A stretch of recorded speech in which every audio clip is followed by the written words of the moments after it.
Hey guys, welcome back to the channel. This is a story about what if Deku was quirkless in the Hero Course Part 1. If you guys enjoy this what if and want to see Part 2, comment down below. And let me know before I start. Please do support for more awesome content and leave a like. And don't forget to subscribe to my channel. And also share this video with your friends and check out the description in my playlist.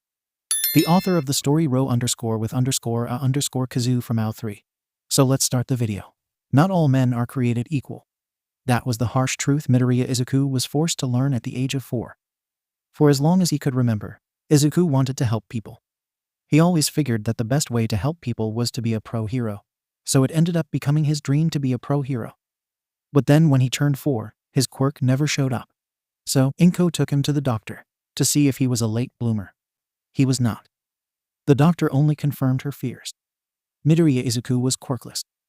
When he had asked her if he could still be a hero, she just apologized to him, as if it was her fault that he lacked a quirk. Despite this, he still wanted to be a hero. When he told his classmates he was quirkless, the bullying began. His best friend, Bakugo Katsuki, ended up turning on him and started bullying him. Once Bakugo had started, everyone else followed his lead. The teachers didn't do anything to stop it. Why would they? He was just some quirkless kid, it didn't matter to them. And yet, even though everyone told him he was just a useless, quirkless Deku, he still wanted to be a hero. Izuku was 14 now. He wore an ordinary middle school uniform, walking to the train station. He'd rather not go to school, honestly. But he couldn't just stay home for no reason. So here he was, walking to the train to get to school. He fiddled with his backpack straps as he boarded the train, trying to ignore the glares sent to him by those who knew his status. Admittedly, there weren't a lot. But he always felt like some were glaring at him in secret. He got to school without incident, luckily. Classes pass in a blur, for the most part. Well, up until the teacher decided to declare, "Oh, hey Midoriya, didn't you want to apply for UA too?" He just had to say it. Everyone in the class burst into laughter, throwing taunts at him. He groaned, burying his head in his arms as he tried his best to block them out. It didn't work, unfortunately, but at least now they couldn't see his face. However, it also meant that he couldn't see Bakugo's angry expression as he stalked over to his desk. He slammed his hands down right next to Izuku's head with a pop, startling Izuku into looking up. His eyes met Bakugo's angry red ones, and in an instant, he knew he was good as dead. "Are you fucking looking down on me, nerd? I'm going to be the only one from this shitty school to get into UA. Don't you dare try to ruin it for me," Bakugo barked, and the teacher waved his hand. "Sit down, Bakugo. We need to get on with class." Tisk, whatever. He went back to his seat nonetheless, leaving Midoriya safe. For now, at least. Izuku hurried to put his things in his backpack, hoping to get out of the school before Bakugo attacked him.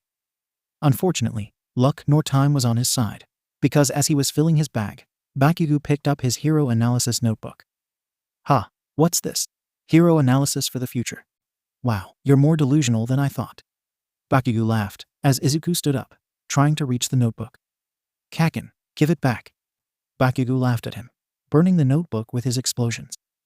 "You want it back? Fetch," Bakugo taunted, throwing the book out the window. Izuku winced, and Bakugo placed a hand on his shoulder, a terrifying grin on his face. "Do yourself a favor, and don't bother going to the entrance exam. You'll only get yourself killed," he said, using his quirk to burn Izuku's shoulder as he spoke. Izuku bit down on his lip to avoid whimpering from the pain. Bakugo shoved him down, causing him to crash into his chair in a tangle of his own limbs. Bakugo turned away from him after that, beginning to walk away. However, before he left, he turned around. "Actually, I think there might be a way for you to be a hero after all. Pray you'll have a quirk in the next life, and take a swan dive off a roof," Bakugo said, before walking out, leaving Izuku alone in the room. "How could you say something like that, Kaken? What if I actually did it? Then what would you do, huh?" Izuku sighed, pulling himself up and brushing off his clothes. Why did Bakugo have to be like this? He didn't understand it. They used to be friends, right? So then why did Bakugo treat him like this? He knew that it was at least partially because of his quirklessness. But his mom didn't treat him like this because of it. And his mom was family, just like how he and Bakugo were. So then, why did Bakugo seem to hate him so much? Had he done something wrong? Yeah, that must be it. He must have done something to make Bakugo hate him so much that he'd tell him to kill himself. But what? He would think that maybe it was because he wanted to be a hero. But that couldn't possibly be it. He and Bakugo had promised to be heroes together. There was a tiny part of him that said that Bakugo was just a schoolyard bully, not a friend. He ignored that part. He wiped away the tears in his eyes as he walked over to the fish pond. His notebook floated at the top of the water, koi fish nibbling at the edges. Tears continued to build up as he stepped closer, reaching out to grab the book. "My dreams have turned to fish food, huh?" he joked, in a failed attempt to cheer himself up. Instead, he just got sadder. He pulled the notebook out of the water and opened the book to see how damaged it was. No, only the cover had been burned. But the water had seeped through the pages, turning the ink into a smudged, illegible mess. The pages stuck together and ripped at Izuku's touch. "It's ruined," Izuku sobbed. He had worked so hard on this notebook, and now all that work was gone. After a while of crying, he rubbed his eyes and stood up, holding the now ruined notebook close to his chest. He still needed to get home. His mom was probably worried sick. As he walked under an overpass, the manhole behind him clattered. "Oh, perfect. A medium-sized skin suit. What the?" Izuku turned on his heel at the voice, coming face to face with some sort of giant slime monster. It towered over him, casting a shadow and blocking out the sun from vision. His body trembled at the sight of it, and he turned to run. But before he could actually get away, the slime lunged at him, engulfing his body completely. He tried to yell out for help, but the villain used it as an opportunity to shove itself into his mouth. Izuku tried to claw the slime out, but as it turns out, liquids don't really work like that. He kept trying, though, because he couldn't just give up. If he gave up, he might die. Even with what Bakugo had said earlier, he didn't want to die. He had to be a hero first. But as he kept clawing, his arms started to turn heavy like lead as his lungs burned, trying desperately to get the oxygen that was being blocked off by this sludge. His vision was starting to get blurry, and it was getting harder to move.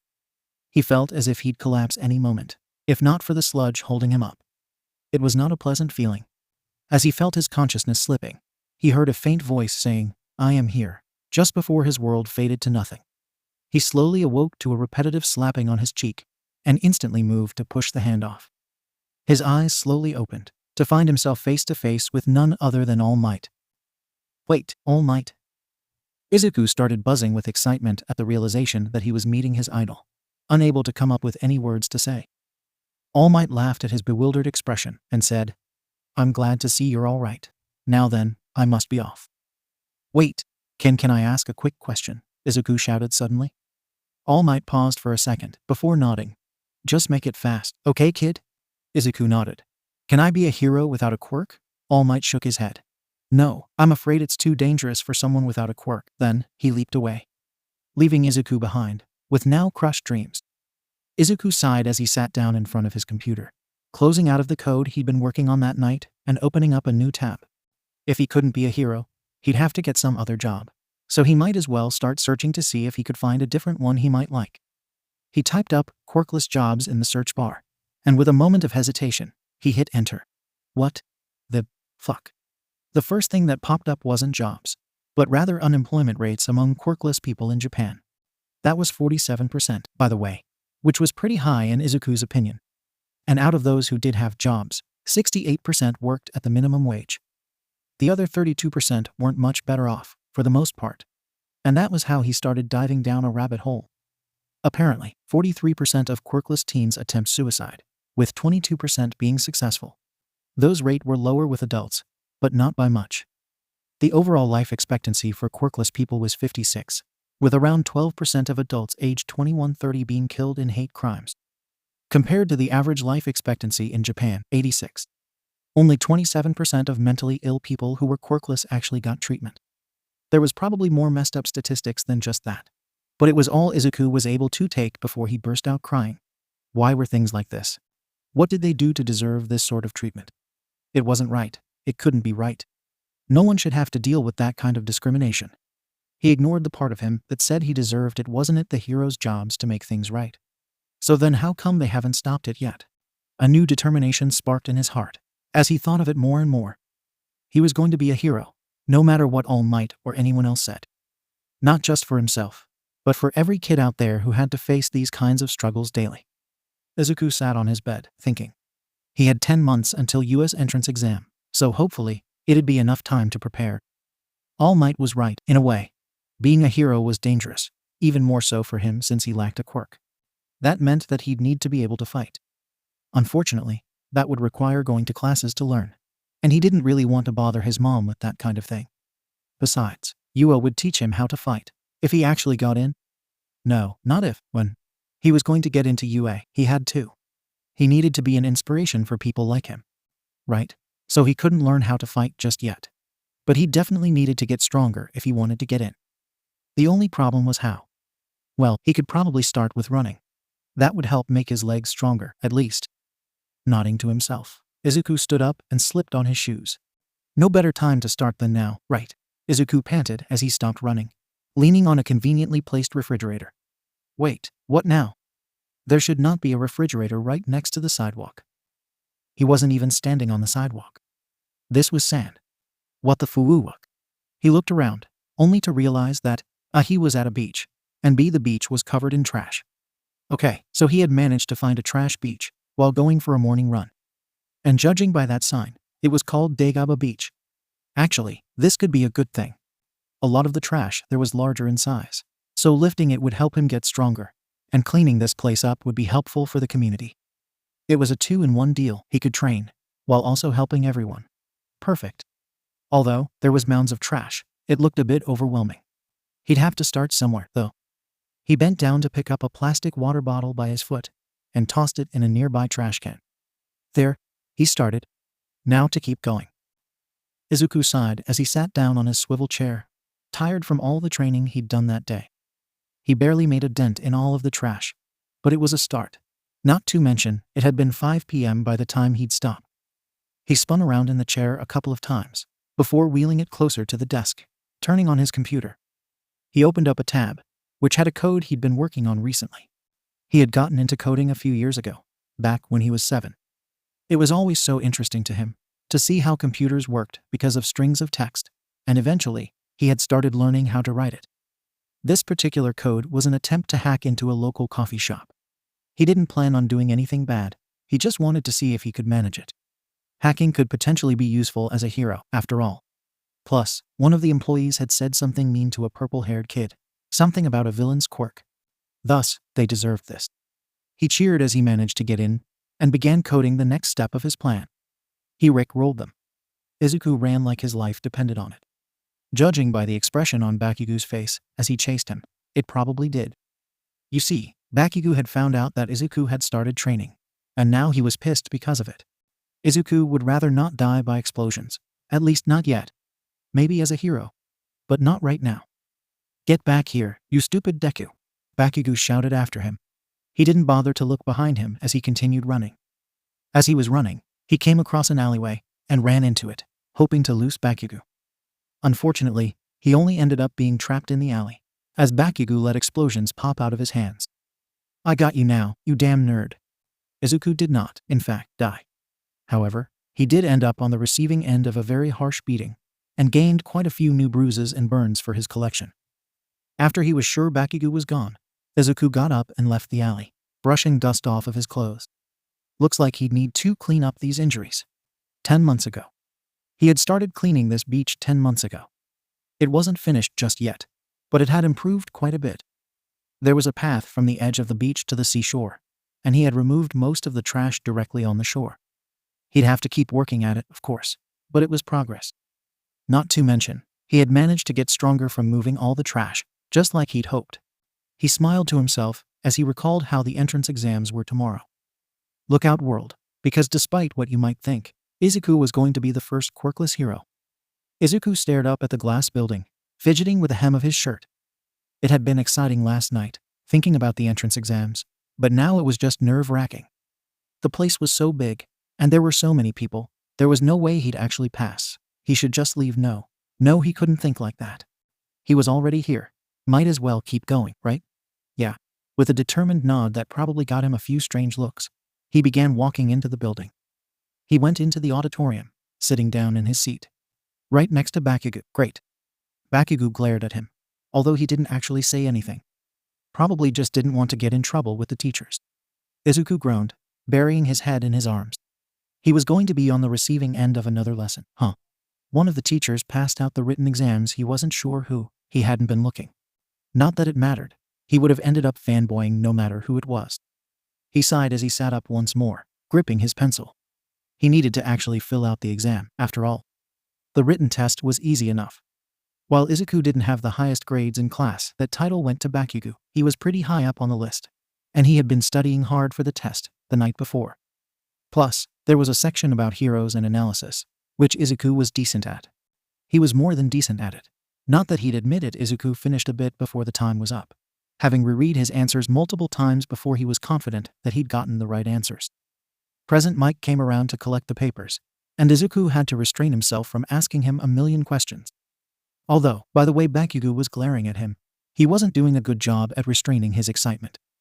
Present Mike walked up to the front of the room, standing in the center of the stage.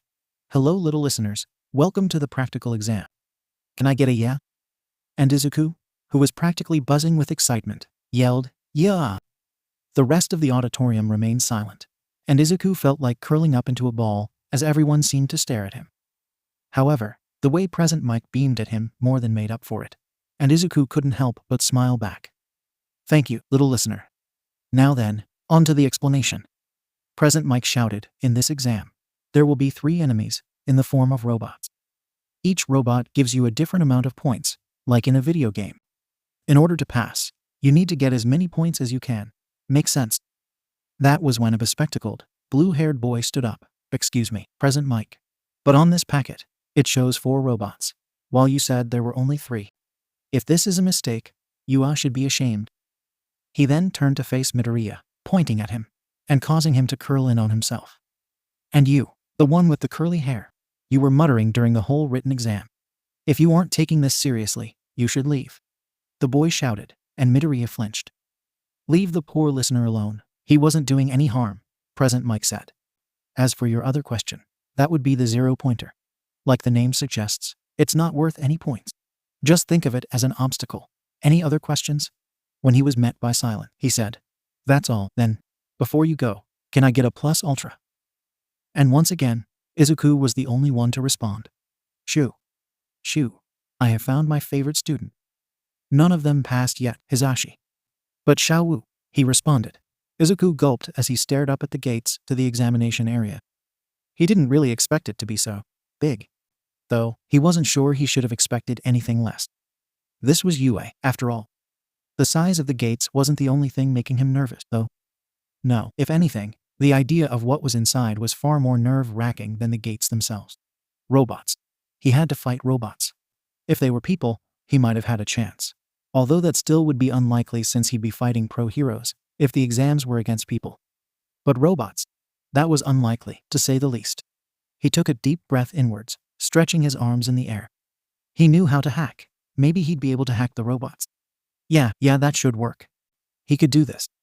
It definitely wasn't going to be easy. "But, and go," shouted Present Mike, cutting of his thought process. Startled, Izuku ran into the examination area, barely noticing that none of the others had entered yet. "What are you all waiting for?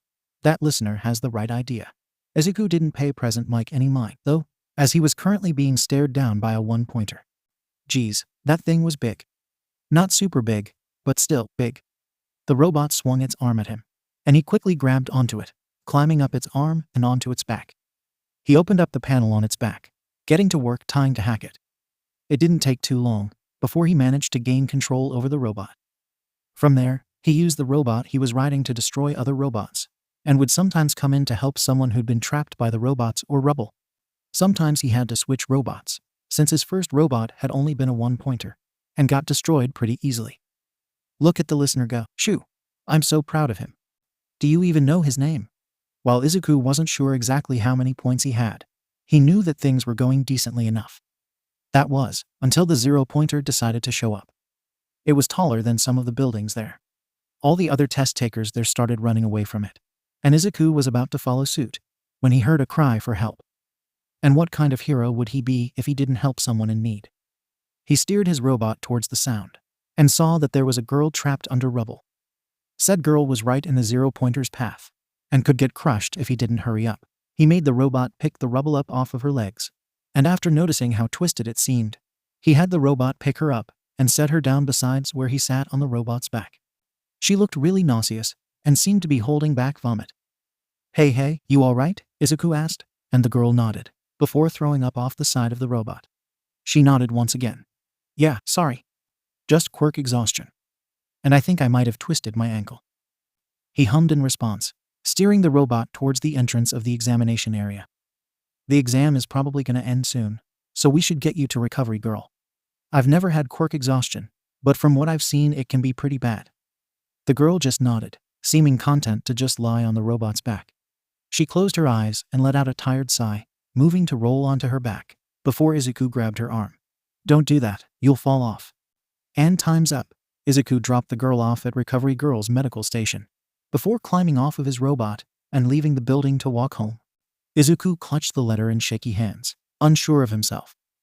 Did he really want to read the letter? What if they rejected him? What if he really did have no chance at becoming a hero? Well, he did have to open it eventually. Otherwise, he'd never know if he got in or not. He ripped it open before he could talk himself out of it, and a metal disc came flying out, landing on his desk. Moments later, a projection of All Might appeared, shouting, I am here. Izuku fell out of his swivel chair, with a loud shriek. Did it have to be a projection? Allow me to tell you your scores. In the written exam, you got 98%. Well done. All Might continued, oblivious of Izuku's struggle to get back on his chair. Not that All Might would have seen it anyway, seeing as he was just a projection. As for the practicals, you got 45 villain points, which would be more than enough to get in. Take that. All Might. Wait a second, this was All Might. But that's not all. We weren't just taking villain points into account. There were also rescue points. Young man, for your heroic acts during the exam you earned 60 rescue points, giving you a total of 105 points. Not only did you pass, you got first place. Oh, by the way, check the letter in the envelope for details on the dorm rooms. Then, the projection turned off. Tears welled up in his eyes as he stared at the place All Might's face had once been. He did it. He actually passed. Shoo, do not expel the listener. I'm not making any promises. Izuku looked out at the now barren bedroom. All that was left in the room was his bed, and his clothing. Everything else had already been shipped to UA's new dorms. Honestly, he still couldn't quite believe that this was actually happening. After everything that had happened to him, he was actually going to be a hero. Well, as long as he didn't get expelled, anyways. He opened up his closet and got to work packing his clothes. He didn't want to be late moving into the dorms, after all. Once he finished packing his clothes, he went downstairs, calling a quick goodbye to his mom as he grabbed a small to-go breakfast. Then, he left the apartment, hauling his suitcase behind him, bright yellow backpack slung on his shoulders. He wore a tackily labeled t-shirt and shorts, seeing as he wouldn't need to wear his school uniform just yet. He ended up going on a train, since it would take less time than walking. Plus, while he had been training in the past 10 months, he didn't really want to drag the suitcase all the way there. The train ride wasn't that bad, all things considered. It wasn't like people would know he was quirkless just by looking at him. Well, unless they knew how to recognize shoes for quirkless people. But very few people actually knew that quirkless people even needed different types of shoes. He got off the train and began walking the rest of the way to UA.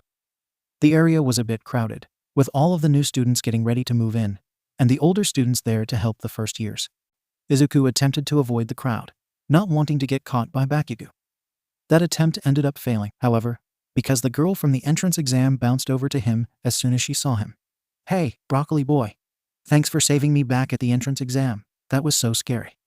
It was really cool that you were controlling the robot. Do you have a tech quirk or something? And Izuku froze. How was he supposed to answer that? He'd rather not tell her that he's quirkless so soon, especially not in front of so many people. But he couldn't just lie about it, either, otherwise people would expect him to use a quirk that he didn't have. She waved her hand in front of his face. Broccoli boy, you good? Oh, yeah, I'm fine. Just, I just don't really, I don't really like to talk about my quirk. If that's all right, Izuku stumbled out, looking everywhere except at her. She nodded. Oh, sorry, I didn't mean to make you uncomfortable. My name's Uraraka Ochako. You. Midoriya Izuku, he responded, unsure of what else to say. How did social interactions normally work? He couldn't possibly know, since he'd been so isolated growing up. He still was isolated, really. Uraraka didn't seem to notice his awkwardness, as she said, Hey, what class are you in? I'm in 1A. And me too. Well, we should go to the dorms now. Izuku mumbled, and Uraraka nodded. Let's go see if one of the third years can help us find our dorms, Uraraka suggested, grabbing Izuku's wrist, probably to drag him over there. Izuku yanked his wrist away, however, holding it in his other hand. No, he yelped, and Uraraka stared at him, clearly confused. I mean, you can if you want to. But I'm going to try to find them on my own. Uraraka seemed a bit sad. Oh, all right. I understand. Sorry, I didn't mean to scare you when I grabbed your wrist like that. If you want, I could come with you. Izuku paused a moment, looking her up and down a few times. She didn't seem malicious. She had no reason to be, since she didn't know about his lack of a quirk. And besides, maybe having someone with him would keep Bakugo from attacking him, for now at least. But then again, what if she found out he was quirkless on the way there, and decided to make sure he couldn't get to the dorms? No, she wouldn't find out, probably. He let out a shaky breath. Why, yeah. Why you could come with me. She gave a wide smile at that. Well, let's go then. They walked along the path together, Uraraka talking about whatever came to mind, while Izuku tried his best to respond. Uraraka either didn't notice his awkwardness, or simply didn't mind it. Either way, walking to the dorm building with Uraraka was actually pretty nice. There wasn't anyone in the common rooms when they got there, so they both went their separate way to their dorm rooms. Izuku stood in the middle of his dorm room, looking it over to make sure he set everything up right. In one corner was his bed, with plain, forest green sheets. On the wall opposite to it was his desk and swivel chair, with his computer sitting on the desk, along with one of his notebooks and a desk lamp. It looked tidy enough, although Izuku didn't expect that to last very long. The wall farthest from the door had a small bookshelf, which was mostly filled with notebooks, although there was also a picture of him and his mom on it. There was a hook next to the door where he hung his backpack, and his shoes were placed directly underneath it. The walls were currently barren, although he'd probably end up decorating a bit more in the future. He nodded to himself as he looked at the room. He might need to get a few weights later for extra training, but for now, it would work well for him. Just as he was about to sit down at his desk, he heard a knocking on the door. He opened up the door to see Uraraka standing there in the hallway. Hey Midoriya-san. Everyone is in the dorms now, so we're gonna do introductions, and then we're gonna have a dorm room contest. You wanna come? Oh, okay I guess.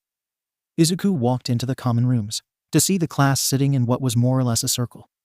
He hesitantly sat down on the floor next to a red-haired boy, and Uraraka sat down next to him. The blue-haired boy from the entrance exams stood up, seemingly taking a head count. 19. One of us is missing, the boy declared, chopping his arms mid-air. Izuku flinched at the motions, and Uraraka looked at him with concern, though she didn't say anything out loud. The redhead next to him nodded. Yeah, I tried to convince him to come down, but he said he didn't need to introduce himself to a bunch of extras. Not cool, man. Is he talking about Kaken? The blue-haired boy practically deflated with a sigh and said, I suppose we'll start without him, then. He paused a moment before speaking again. We'll start with introductions, and then we will do the dorm room contest. We should introduce ourselves by our name, Quirk, and one interesting fact about ourselves. Oh no. No. He did not want to deal with the aftermath of them finding out he was quirkless. It was too soon. No. Uraraka glanced at his hand, almost as if asking for permission to hold it. Then she looked up at him with concern, and after a few seconds, he realized that his hand had been shaking. As the others started introducing themselves, Uraraka mouthed to him, You okay? We can leave if you want. Or at least, that's what it looked like to Izuku. He shook his head subtly, forcing his hand to quit shaking so much. He'd be fine. Maybe they just wouldn't realize if he didn't say what his quirk was. Uraraka seemed to hesitate, before nodding, and they left it at that, although Uraraka continued to send him concerned glances. The redhead introduced himself as Kirishima Izuku, and then it was Izuku's turn. He glanced around nervously, and Uraraka gave him a reassuring nod. Hi. I'm Midoriya Izuku. It's not really interesting B, but I kinda have a muttering habit. And it sometimes as scares people. Izuku said, one hand raised in a small wave. It's nice to meet you all. The blue-haired boy he had introduced himself as Ida asked, What is your quirk? Oh no. He shouldn't have to tell us his quirk if he doesn't want to, Uraraka said, arms crossed. Kirishima nodded. Yeah, he looks pretty uncomfortable, man. Some people don't really like talking about their quirks, you know? We should know each other's quirks, so that way we can work together better. Ida argued forcibly, swinging his arms. Izuku curled in on himself, shivering. They were fighting. They were fighting because of him. He needed to make them stop. How should he make them stop? What could he do? I'm quirkless, he shouted, before clamping his hands over his mouth. And then everyone was staring at him. Some in horror, some pity, and in a few rare cases, disgust. Except for Uraraka and Kirishima. Uraraka was staring at him, as if she had been given the missing piece to a puzzle, and Kirishima was staring at him, as if he had hung the stars in the sky. Whoa, you got first place in the entrance exams without a quirk? That's so manly, bro, Kirishima said, giving him a sharp-toothed grin. I don't know, he probably got in by mistake. It isn't really safe for a quirkless person to be a hero. No way would Ua be that reckless. Kaminari said, shrugging. Many of his classmates nodded, or voiced their agreement in some other way. Izuku started to feel a bit queasy, shivering even more as he buried his head in his knees. He didn't want he couldn't this wasn't they were gonna. Uraraka and Kirishima were arguing in his defense, and as much as he wanted to make them stop arguing, he couldn't think straight. His breathing sped up, and Uraraka turned to look at him. She said something, although he couldn't quite tell what, and then Kirishima moved directly into his vision, before slowly reaching out to touch his shoulder. Izuku let him, and Kirishima grabbed his other shoulder as well, slowly pulling Izuku up so that he was standing. Kirishima then led him into the boys' bathroom, talking to him the whole way, although Izuku couldn't make out many of the words. Kirishima slowly closed the door behind them, and Izuku didn't bother trying to stop him. His head was racing, and he felt like he might throw up with how his stomach was twisting itself in knots. Kirishima kept himself in Izuku's line of sight, continuing to speak to him, and slowly Izuku started to make out more of what he was saying. Don't listen to them. You deserve to be here just as Mu. It's going to be okay. No one's gonna. Just focus on breathing, okay? He did so, forcing his breath to slow back to a normal pace. You're doing great. Just breathe with me. In, out. In, out. Eventually, Izuku calmed down with Kirishima's help. Thanks for helping me, he murmured, looking down at his shoes. No need to thank me, really. It was the manly thing to do. Kirishima grinned at him, a smile so bright that he couldn't help but smile back. By the time they got back, the others had already finished their introductions. Uraraka had been waiting outside the bathroom for them, and told them that the class had moved on to the dorm contest. Once Izuku reassured them that he was fine to go back, they rejoined the class. Izuku wasn't paying much attention to what was going on, although when they got to his room, Hakakure joked. It makes sense that your dorm's so plain, since you've got no quirk. A few of them chuckled at it, although one glare from Uraraka made them freeze up. Izuku was not getting on her bad side, because that glare was terrifying. After they finished the contest, everyone went to do their own things. Izuku sighed as he sat down in his swivel chair. It wasn't even lunch yet, and Izuku was already having a pretty bad day. It was safe to say, Bakugo did not want to be here. Sure, he wanted to go to Ua. It was the best hero school in Japan, and thus, the only school worthy of him. That did not mean he wanted to live in the dorms with all these fucking extras. The fact that stupid fucking Deku was here only made that worse. A quirkless loser like him wasn't supposed to be here. The stupid nerd must have cheated or something, because there was no fucking way that little shit had gotten first place in the entrance exams. It was no matter, though. He'd proved that he was the best. Kaminari fiddled with the Xbox remote in his hands, a phone charger dangling out of his mouth. It had only been one day of living in the dorms, and he had already charged at least 5 different phones.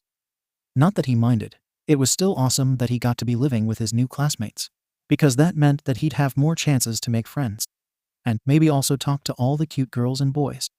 Plus, he was here because he got into the hero course, which was kind of a big deal.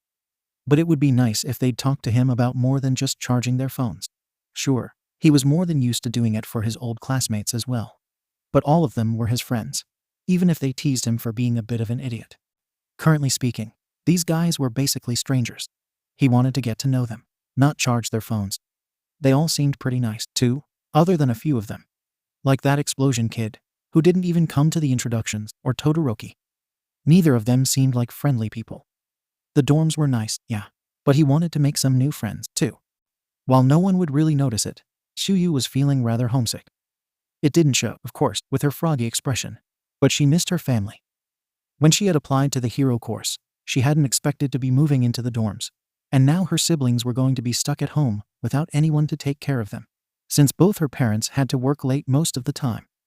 They had reassured her that they would be able to figure something out, but she couldn't help but worry about them. It was in her nature. She wanted to make sure her little brother and sister were all right. That's what big sisters were supposed to do. But since she had to live in the dorms, she could only check on them through texts and phone calls. It wasn't all bad, of course. She got along with most of her new classmates, and the dorms were multiple steps up from her old bedroom. Plus, the fact that she was here at all meant that she was finally getting started on her dream of being a hero. She just had to keep that in mind, and things would be all right in the end. It was safe to say, Ashido had never been more excited in her life. She was here in US dorms, living out her dreams already. And there would be so many opportunities to make new friends. For example, with how similar their dorms were, she was sure that she'd get along great with that invisible girl, 𝗧𝗪𝗧𝗏. After she had picked out her outfit, she went out to the common rooms to go talk to her new classmates. It seemed like everyone was already wrapped up in their own things, though, which was a bit disappointing. She scanned the room, before spotting a lonely-looking boy on the couch, who held a powered-down Xbox controlled in his hands and a phone charger in his mouth. Kaminari, that was his name.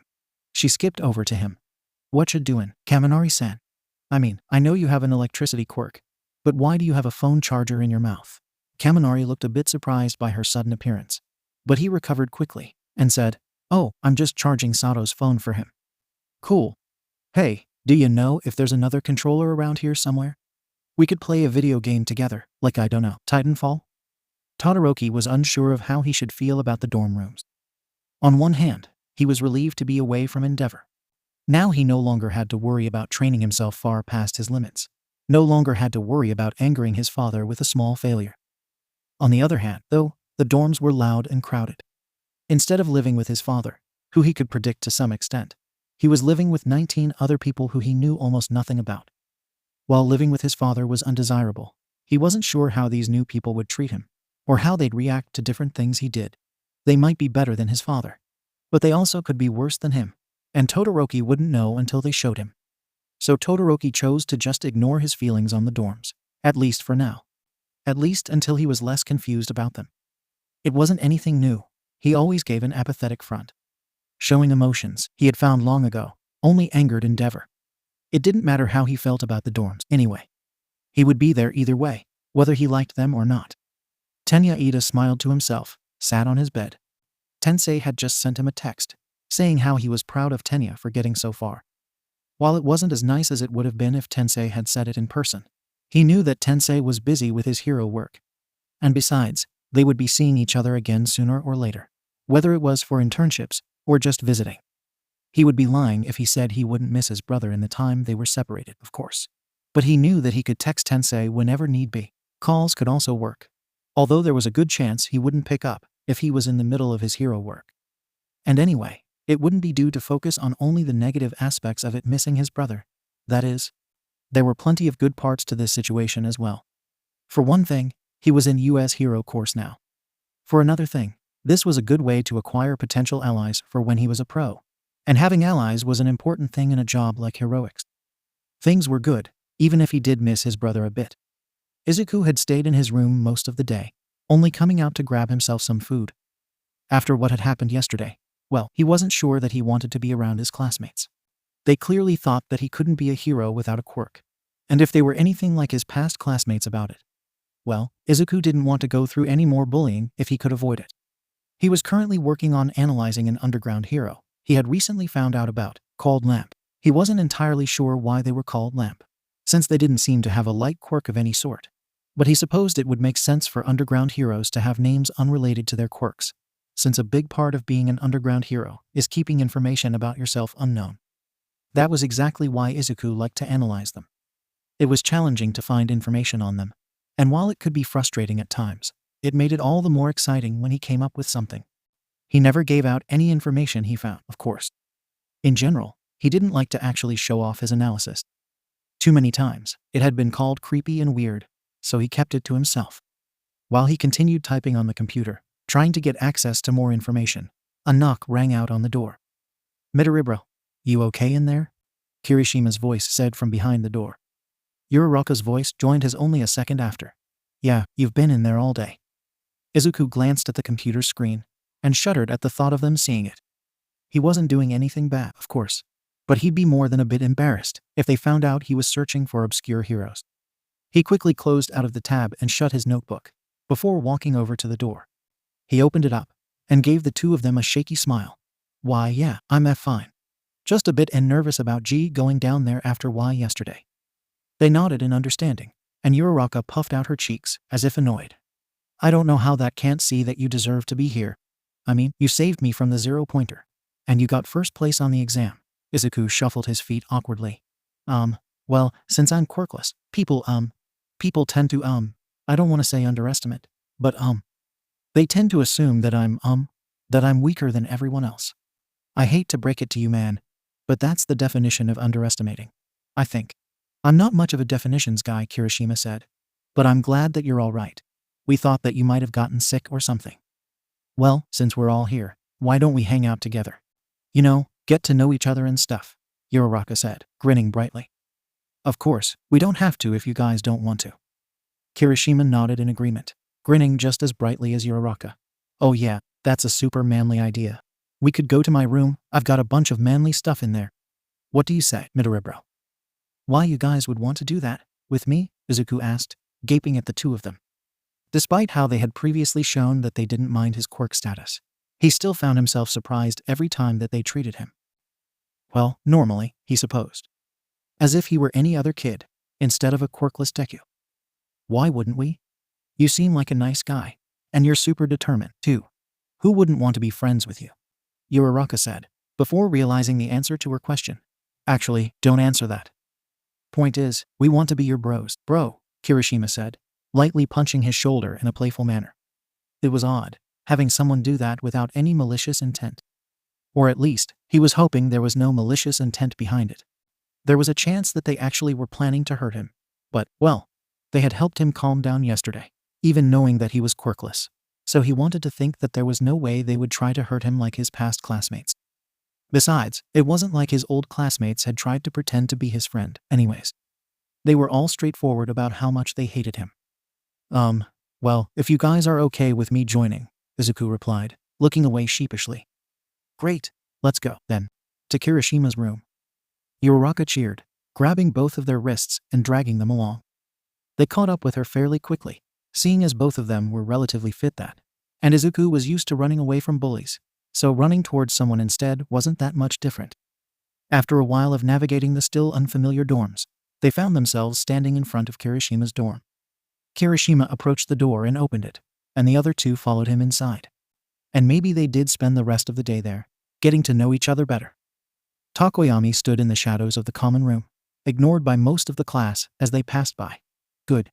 He didn't intend on being seen by them. He knew better than to draw attention to himself. Either they'd laugh at him for having a bird head, or they'd taunt him for being unable to control dark shadow. It wasn't even his fault he couldn't control the rabid quirk. He'd been trying to for years. It was better this way. Unseen and alone was far better than seen and taunted. He watched as they all bustled about, chatting and playing games and watching things on their phones. There was one boy, Aoyama, he believed, who was standing still, staring into what could be the void itself, or just the wall. Then Aoyama winked, and Takoyami decided that he was probably winking at some sort of unseen apparition.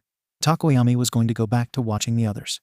But then Aoyama's eyes wandered over to where he stood, and suddenly his strange smile turned into an expression of disgust. And Takoyami immediately knew that his attempts at being unseen had failed. Aoyama strutted over to where he stood, and while Takoyami tried to shroud himself into the shadows further, there wasn't much shadow left. That was when Aoyama made a tusk noise and said, "What are you wearing, mon ami? You are a fashion disaster." Takoyami looked at him in confusion, before looking down at his faded band tee and ripped skinny jeans, with a chain belt and a spiked belt. He looked back up, and saw Aoyama nodding to himself, and Takoyami wasn't sure he liked where this was going. "I cannot allow such a fashion disaster to continue, 𝗵𝗃𝗧𝗵𝗃. We are going to get you a more fashionable wardrobe." And that was how Takoyami ended up unexpectedly spending the day at the mall with Aoyama. Toru was having a bad day, to say the least. She had hoped that Yua would be different from her other schools, but it seemed that it was just the same as before. She was just the invisible girl who no one paid any attention to, too caught up in whatever it was they were doing. She shouldn't have expected it to be any different, really. But she had been hoping that maybe someone might finally notice her. That was why she was doing what she was doing, at least partially. She hoped that if she did it long enough, she'd be noticed. So far that has yet to happen, though. She supposed she had to go unnoticed first, but eventually, she sighed. Despite knowing that eventually her time would come, she wished that someone would pay attention to her sooner. And as if she was a mind reader, Ashido bounded over to her. "Hey there, dorm twinsie. What's got you looking so down?" Honestly, Toru wasn't sure how Ashido could tell that she wasn't feeling the best. But nevertheless she said, "I'm just feeling a bit lonely, I guess." Ashido nodded. "Well, we can't have that." "Oh, I know. Let's have a sleepover in one of our dorms." Which was how Toru and Ashido ended up spending the night in Ashido's dorms, eating snacks, chatting, and watching movies together. Izuku turned off the lights in his room, flopping into his bed. It wasn't very late, only 9 p.m., but he was tired, and tomorrow was the official first day of class. As he was about to fall asleep, however, his phone buzzed beside him, and he groaned as he turned it on to look at it. The notification showed that his mom had sent him a message, and while he'd been planning on sleeping, he didn't really want to just ignore her. So he opened up the notification. "Mom, hi Izuku. How's you so far?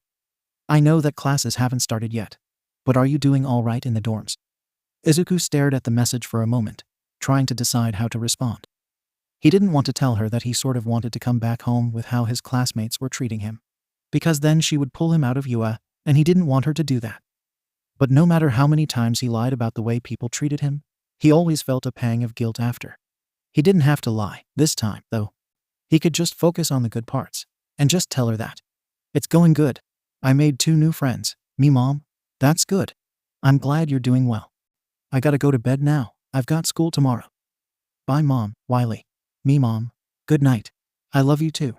Izuku fumbled with his tie in the mirror, before giving up and deciding it didn't really matter. So what if it was a little bit shorter than it should be, and a lot more like a lump of fabric? It wasn't worth being late over. He went down to the common rooms, and grabbed himself a quick breakfast, avoiding everyone in the dorms. Once he had finished his breakfast, he exited the dorms and began walking to the main campus.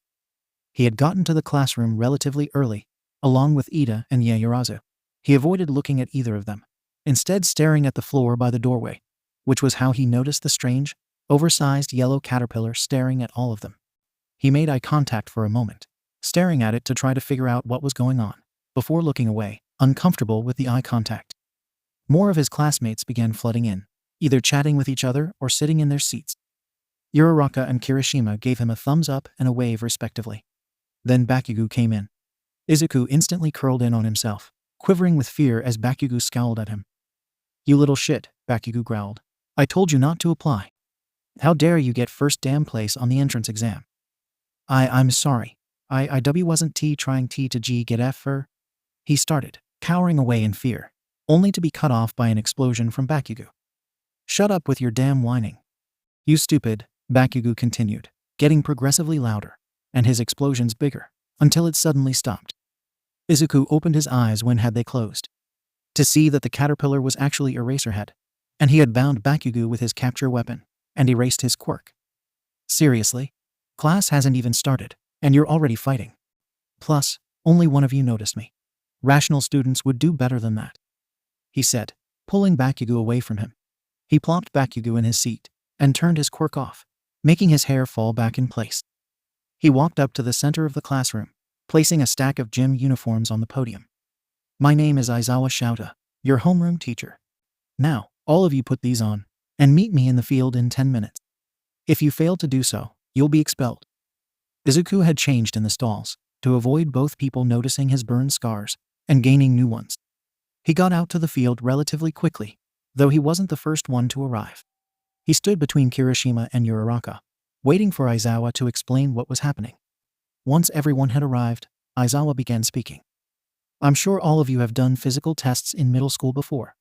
Softball throw, 50-meter dash, seated toe touch, etc. Today, we will be doing those tests, except this time, I want you to use your quirks." In the back of his mind, Izuku had the urge to ask, what if we don't have a quirk? Or what if our quirks can't be used to help us? Maybe even point out that Aizawa's quirk wouldn't have been able to help. However, Izuku did none of those. Aizawa had already threatened to expel them earlier, and Izuku didn't want to press his luck. Uraraka, however, had a question of her own, and she was much more brave than he'd ever be, so she said, "But what about the orientation ceremony? We'll miss it." Aizawa glared at her, and while it wasn't directed at him, it was close enough for Izuku to curl in on himself in fear. Heroes don't have time for pointless things like that. Then Aizawa's gaze was directed towards him, and Izuku trembled even more. "Midoriya, you got first place on the entrance exam. What was your softball throw score in middle school?" He gulped and said, 14. 54 meters, sir." "Good. Now, do it with your quirk," Aizawa said, tossing him a ball. Izuku caught it, and looked at it hesitantly. It seemed to be electronic, so maybe Izuku could hack it to get a better score. But what Aizawa had said. Problem. Izuku started, flinching when Aizawa started glaring again. I kinda don't have a quirk," he said, scratching the back of his neck sheepishly. Aizawa raised an eyebrow and said, "Really now? Then how were you controlling the robots?" His eyes fell to the floor as he said, I do hacking in my spare time. And the robots didn't have much security. So it wasn't too hard to get in." Aizawa grunted. "Do it anyways. You can do whatever you need to. Just stay in the circle." Was he saying that Izuku had permission to hack it? He didn't say it directly, but that's what the statement implied.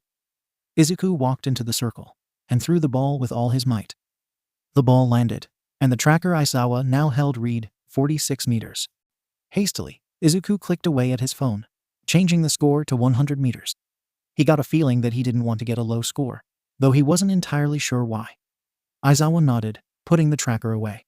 A chorus of cheers came from the crowd, not for Izuku, of course. Rather, they were cheering because they got to use their quirks on the tests. Aizawa, once again, glared at the group. "Fun, you say? Fine then. Whoever gets last place will be deemed as having no potential, and will be expelled." Izuku stared at Aizawa, in shock and horror. He'd been right. He didn't want to get a low score. But that's not fair. It's only the first day, and even if it wasn't, that's completely unfair.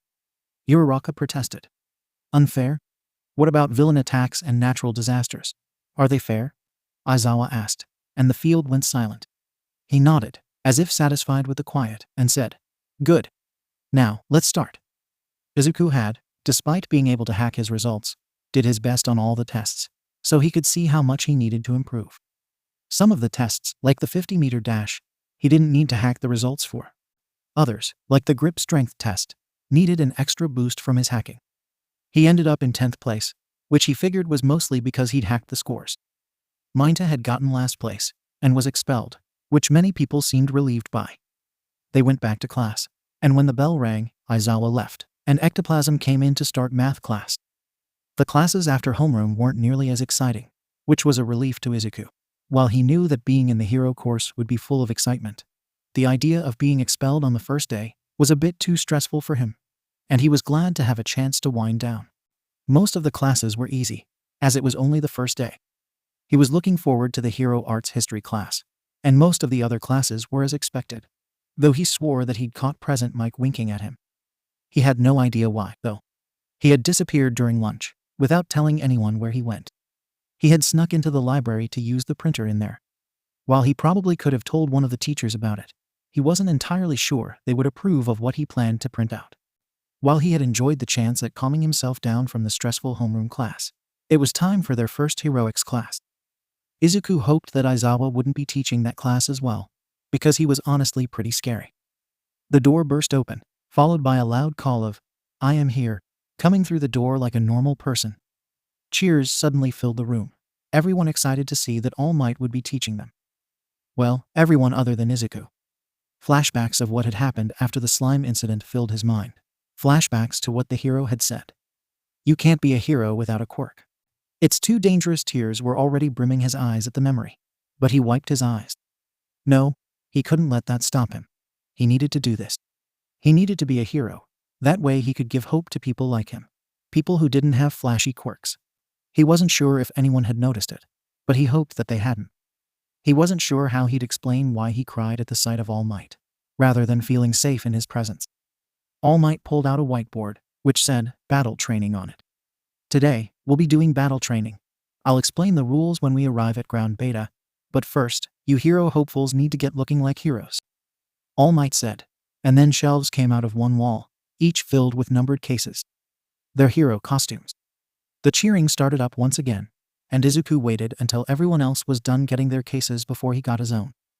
He got changed in the stalls once more, though it took longer this time, since his costume had multiple parts. He first slipped on the pants and shirt, both of which were padded with protective material. They were dark green, with black geometric patterns on them. The sleeves on his shirt were long, reaching all the way to his wrists. The fabric wasn't really skin-tight, since it was padded, but it wasn't loose either. Next, he put on the red utility belt, with multiple pockets that could be filled with whatever supplies he might need. Then the knee and shoulder pads, both a dull white color. He attached a red pad to his right arm, although he was now realizing that it'd be better on his left arm. It was supposed to be able to hack into things without any need for his phone, but he wasn't sure if it worked right just yet. He slipped a metal mouth guard onto his face, which could also be used as a gas mask. A helmet clicked in place with it, dark green with a green-tinted visor.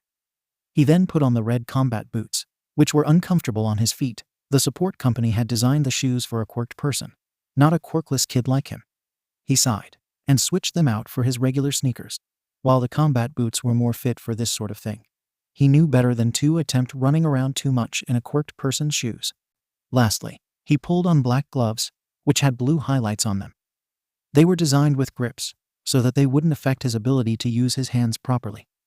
He left the stall he had changed in, and followed the rest of the class to ground beta, where they met All Might once again. Izuku pushed the memory of their first meeting out of his mind once everyone had arrived. All Might pulled out what looked to be a notepad and began speaking. For today's exercise, you all will be split up into groups. There will be hero groups and villain groups. The villains are to protect the foe bomb from the heroes, and the heroes are to either capture the villains or obtain the bomb by touching it. The teams will be randomized using this. All Might gestured to a machine next to him, before continuing. Midoriya Izuku, I do believe that it would be best if you sit out for this exercise. Are there any questions? Two hands in the crowd shot up, Ida's and Izuku's. Ida spoke without waiting to be called on. Wouldn't it be better if we were to pick our teams instead of it being randomized? All Might shook his head. Heroes often don't get a choice in who they're teamed up with. So in today's simulation you won't be picking your teammates either, Ida bowed. I see. Izuku could tell that All Might was hesitating when he said, yes, Midoriya Izuku. He wasn't much better off, of course. What he was about to do was, quite frankly, terrifying, and he was sure it showed when he spoke. However, his voice was firm and determined despite this. I'm not sitting out. I'm sorry that I'm going against your instructions. All might be, but I'm not going to sit out. I understand that YUTH think it's dangerous for me since I'm quirkless. But G getting actually T training will make hero W work less dangerous. And I'm G going to become a hero. All Might looked as if he wanted to protest, but he sighed in defeat. All right, Midoriya Izuku. You can participate in the exercise. Are there any other questions? Yaoyorozu raised her hand, and when All Might called on her she said, there's 19 of us, so you can't really split the teams evenly. Will one of the teams have more members than the rest? All Might shook his head, not quite. We will be doing teams of 2, and one of the teams will be solo. Otherwise, one of the teams would have to go twice. If that's all the questions, let's start making the teams. By the time Izuku's name was called, he was more than a bit nervous. He just had to be the person going solo, Though, it was better than being paired with someone who wouldn't let him help. Are you sure you don't want to sit out, Midoriya Izuku? And no, I'm going to participate. Once the teams were situated, All Might called the pairings. Izuku was the hero side, and he was up against Yaoyorozu and Todoroki, 2 of the most powerful students in the class. Frankly speaking, that was terrifying, but he didn't let anyone see how nervous the thought made him. Though, he was sure that they'd figure it out on their own. The villain team had 5 minutes to hide the bomb and strategize, which meant he also had 5 minutes to come up with a plan. So, he started with what he always did: analyze. Yaoyorozu's quirk was called Creation. Izuku didn't know much about it, as she didn't really say much of anything on it. But he knew that it created any object she wanted, and based on that book she carried around, she probably needed to know the molecular structure of the object to create it. People didn't normally carry around books about molecules, after all. But how did she produce the objects? It's not like you can create new matter, so it needed to come from somewhere. and it didn't look like it was being made from the matter surrounding her. Did she make it from particles in the air? No, wait, Izuku had seen her pulling the creations out of her body during the apprehension test. So her quirk probably used her cells to create things. That meant that she'd only be able to use her quirk so much before she got too tired. So that would mean his best strategy against her was to force her to continue making weapons to fight with until she ran out of energy. Then there was Todoroki, with a quirk half hot, half cold. He knew that the cold part referred to his ice, and based on Todoroki's father, Endeavor, the hot part referred to fire. Todoroki seemed to have good control over his ice, but Izuku had never seen him use his fire, even though it would have helped him in the apprehension test. Since Todoroki had both fire and ice, it was likely that he wasn't entirely immune to extreme temperatures on either end of the spectrum, since he could just use his quirk to adjust his temperature. If that was correct, Todoroki would get hypothermia if he used his ice for too long without using his fire. Same goes for Yaoyorozu, since her costume wasn't exactly good for keeping warm. And from what Izuku had seen of Todoroki, he probably wasn't going to bother strategizing with Yaoyorozu.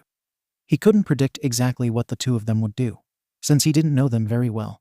But if they weren't working together, it should be easier. But it wouldn't be a good idea to underestimate them.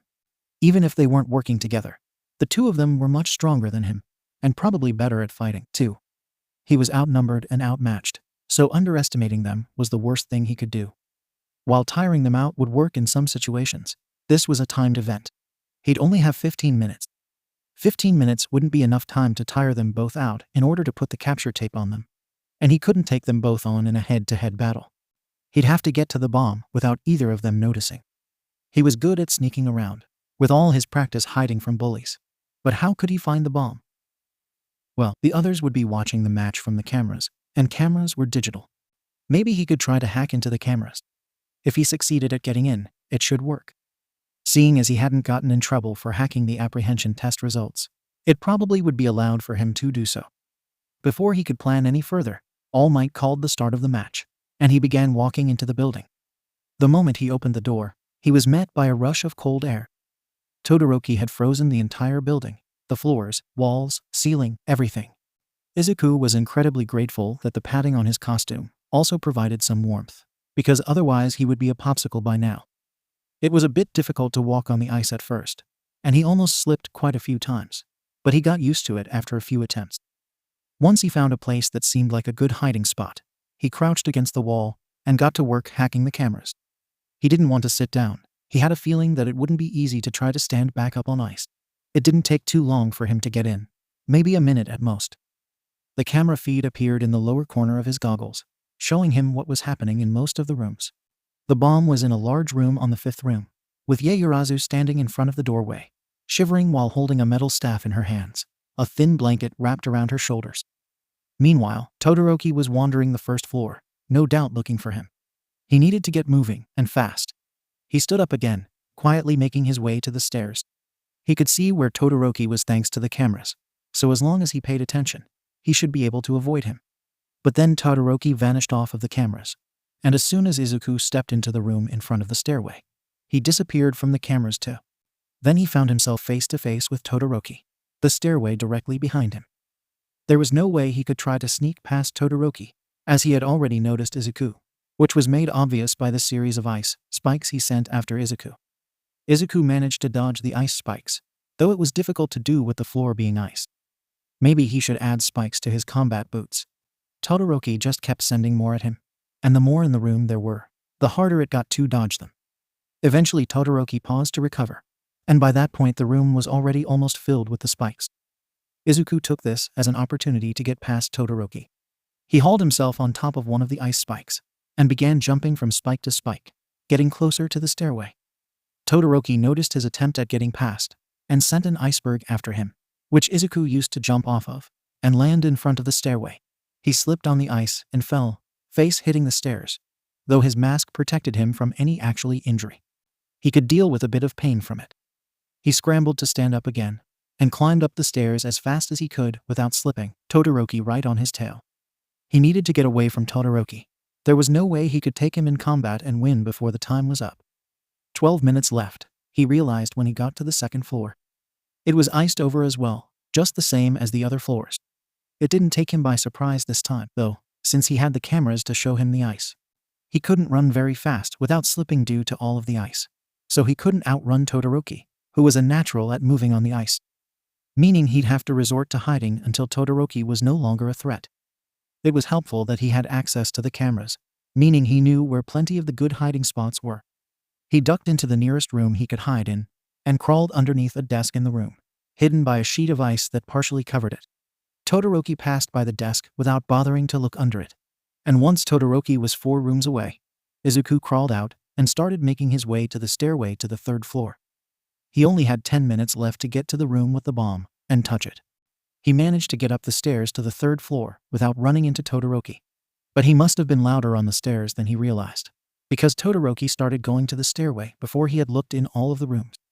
He didn't bother pausing and continued on his way to the stairs, taking the fastest route he could find. Todoroki took a different route, which was longer and more obvious seeming. However, Todoroki was faster on the ice, so Izuku only barely got there before Todoroki did, and had to run past him in order to get up the stairs, almost slipping once again. 7 minutes left. Todoroki was right on his tail as he climbed, and as soon as he got onto the 4th floor, he had to roll out of the way of a large iceberg meant to trap him. The iceberg blocked of the hallway he had rolled into, which hopefully would buy him a little bit more time. He decided not to take his chances this time, and started running as fast as he could. He didn't make it very far before he heard a thud behind him, from Todoroki climbing over the iceberg and landing in the hallway with him. He didn't need to turn around to find out, with the camera feeds. While he was running as fast as he could, he kept slipping on the ice, almost falling. Todoroki was easily able to keep up with him, sending small waves of ice meant to trap his feet that he only barely managed to dodge. His luck didn't last. Todoroki sent another wave of ice, and just as Izuku went to dodge it, he slipped on the ice and fell. Not only did the ice encase his feet, but also his entire body apart from the face. Midoriya has been captured. Villain team wins. Izuku wasn't injured from the exercise, so once Todoroki had unfrozen him, he went to the waiting room with the others. Yaoyorozu was sent to Recovery Girl, as she had been too cold with all the ice and the nature of her costume. He didn't pay much attention to his classmates, as they discussed why Todoroki was the most important person in the exercise. He didn't want to, didn't need to. He knew what he had done wrong already, after all. He should have waited until Todoroki reappeared on the cameras, when he had been in the room in front of the stairs. He should have had better grips in his shoes, so that he would be able to run on the ice without slipping. Either one of those things could have saved him from failure. He sighed as he sat down in one of the chairs away from the others, something that most of them didn't notice. Kirishima and Uraraka clearly noticed it, though, as they both came over to him. "You okay, Midoriya-san?" Uraraka asked. "Yeah, I'm fine. Just don't want to be involved with." He paused, gesturing to the rest of the class that, "I don't need any more fuel for my self-doubt." They both nodded, and Kirishima said, "That's understandable. I don't get it. Why do we need to decide who was the most important in the fight? We shouldn't focus on that. We should focus on how to improve. Oh, and for what it's worth, I think you did great out there." "Yeah," Uraraka grinned. "It was so cool. I bet you would have won if you hadn't tripped." Izuku couldn't help the small smile that made its way onto his face, though he knew they wouldn't be able to see it with his mouth guard on. "Thanks, you guys." Watching the others do their exercises was fun, and he definitely planned to write down everything he remembered later. But Izuku was glad the heroics class was over now. He needed to design new shoes for his hero costume, and this time he planned to specify that they were quirkless shoes, that way they wouldn't be so uncomfortable. Plus, he had a note he needed to deliver. When he was sure no one was looking, he slipped the neatly folded paper out of his pocket and placed it on Aizawa's desk. Hopefully he'd read it, rather than just throwing it away. Not too long after he left his note, the bell rang, dismissing them. As soon as they got to the dorms, everyone went to do their own thing. Izuku made his way to his room. After all, he needed to figure out how to make a request to change his hero costume. As Aizawa went to grab the coffee mug he'd left on his desk, he noticed a neatly folded paper on the corner of his desk. One of the students must have left it there. He unfolded the paper, instantly noticing that it looked like it was written in a font of some sort. It looked like it had been printed, which was odd, to say the least. As far as he was aware, none of his students had printed any papers that day, and he had no idea why one of the other students would put it there. And if it was one of the teachers, they probably would have just texted him. Based on the first line, it was definitely meant for him, although he wouldn't have really thought it had been left on accident either way. He sighed and read the note. Hi Aizawa-sensei. I noticed something about your test from earlier. More specifically, it's biased towards those with more flashy quirks. Of course, that doesn't mean it's impossible to pass without one. But it is biased. Your quirk, erasure, allows you to erase the quirks of others as long as they are within your line of sight. This is a useful and versatile quirk, especially great for underground heroics like what you do. However, it wouldn't have helped you in this test. I have to wonder, would you have been able to pass that test when you were our age? I've seen clips of your performance in the sports festival, and while you were amazing at it, you seemed to be focused more on catching your opponents off guard by erasing their quirks, rather than using physical force. The test only focuses on physical ability, rather than taking into account other skills like stealth, strategy, etc., and isn't very good at gauging potential. Not that I'm saying that you should bring 𝗵𝗃𝗲 back into the class. From what I could tell, he was making the girls very uncomfortable, and probably should not become a hero. However, I would suggest changing the tests in the future. Also, you shouldn't base someone's potential based on how they do on their first day. We only just got here. We still have a lot to learn, even if we do have potential. Here's a list of ideas for tests you could use instead add-on. You don't have to use them, of course. The list was, in fact, added at the end, but Aizawa didn't bother to read it. Not now, at least. Maybe he would read it later. He wasn't sure which student had wrote the note, as there was no signature left behind, and he didn't know the students well enough to recognize the way they spoke.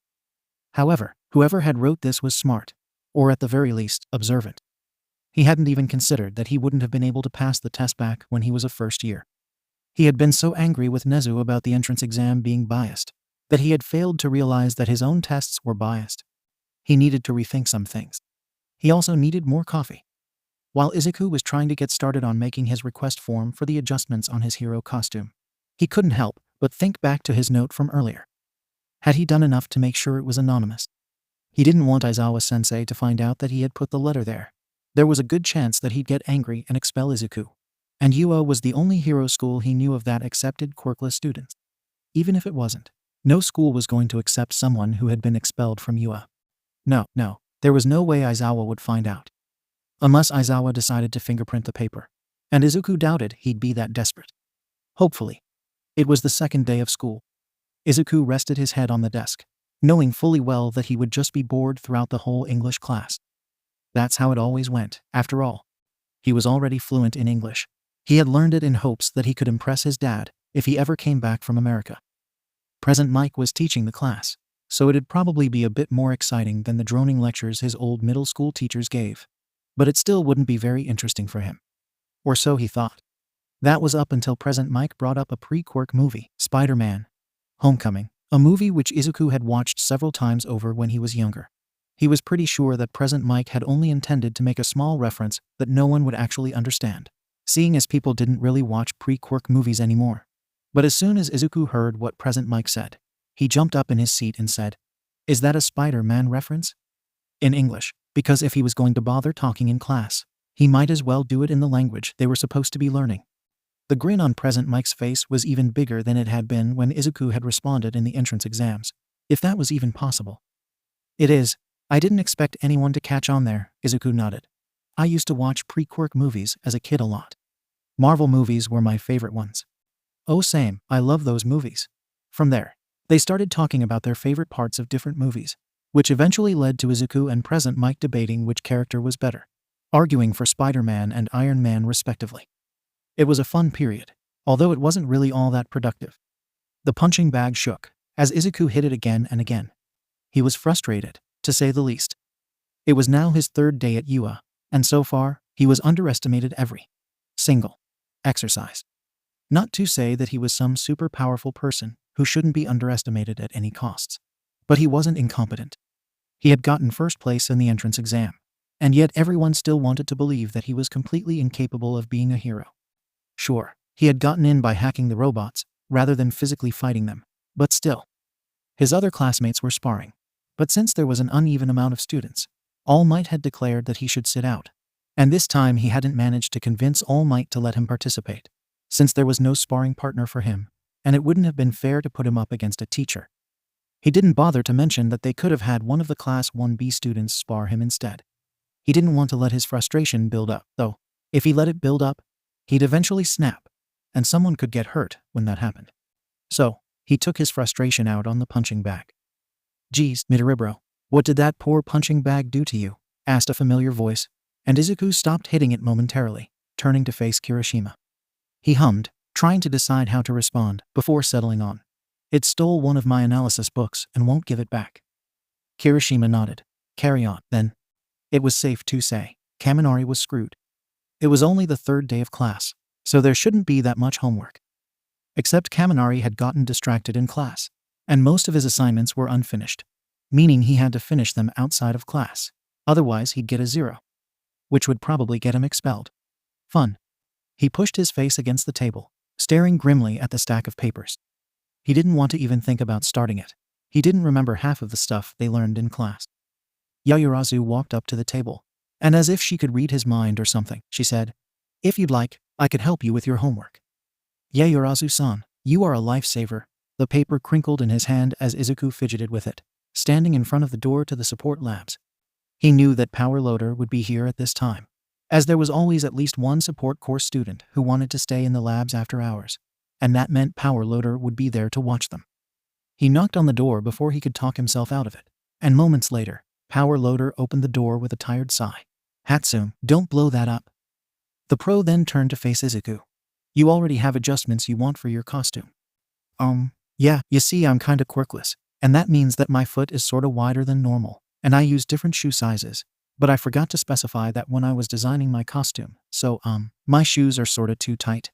Izuku handed him the paper as he rambled, looking away sheepishly when he finished. Power Loader nodded. "I see. You're Midoriya Izuku, right?" "Yeah, that's me." Power Loader grinned. "All right. I'll make sure to get your shoes fixed up by next week.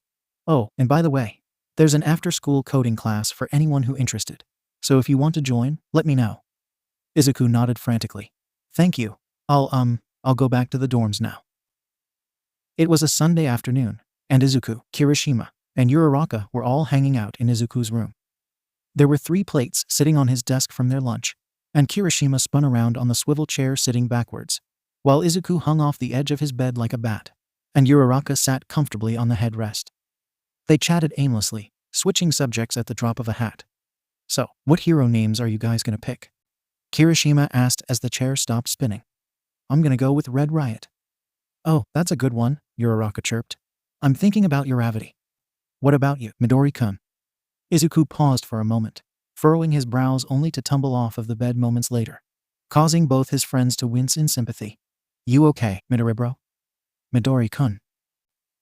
"Yeah, I'm fine," he responded, pushing himself into a sitting position.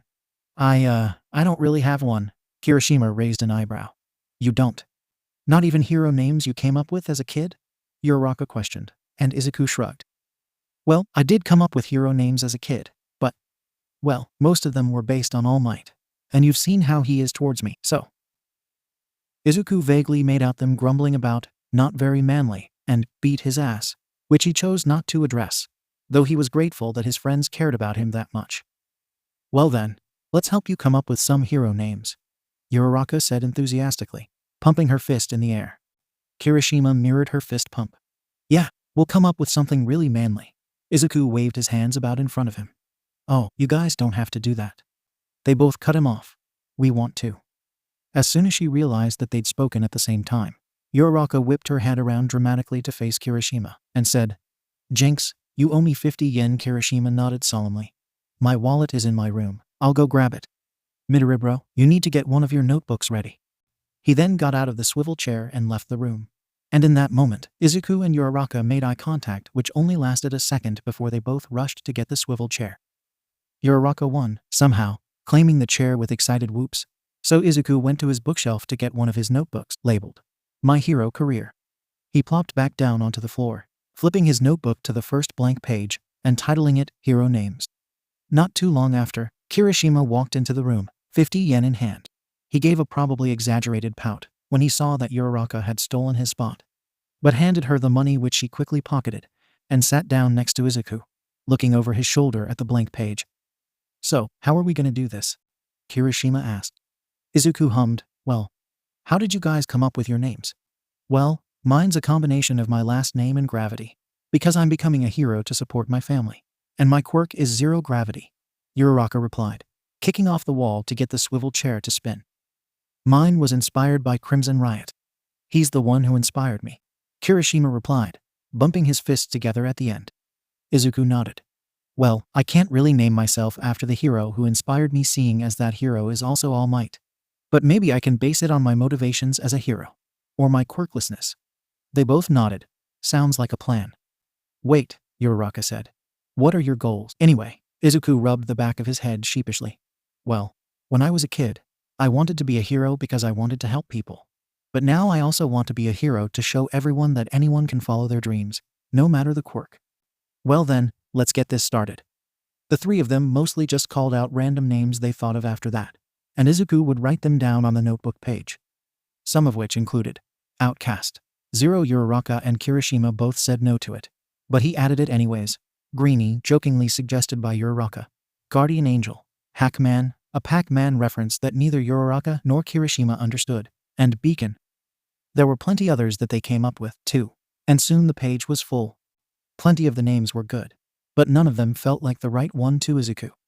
He read the page over again with mild frustration, before coming to a stop at Greenie and Guardian Angel, which had been written right next to each other.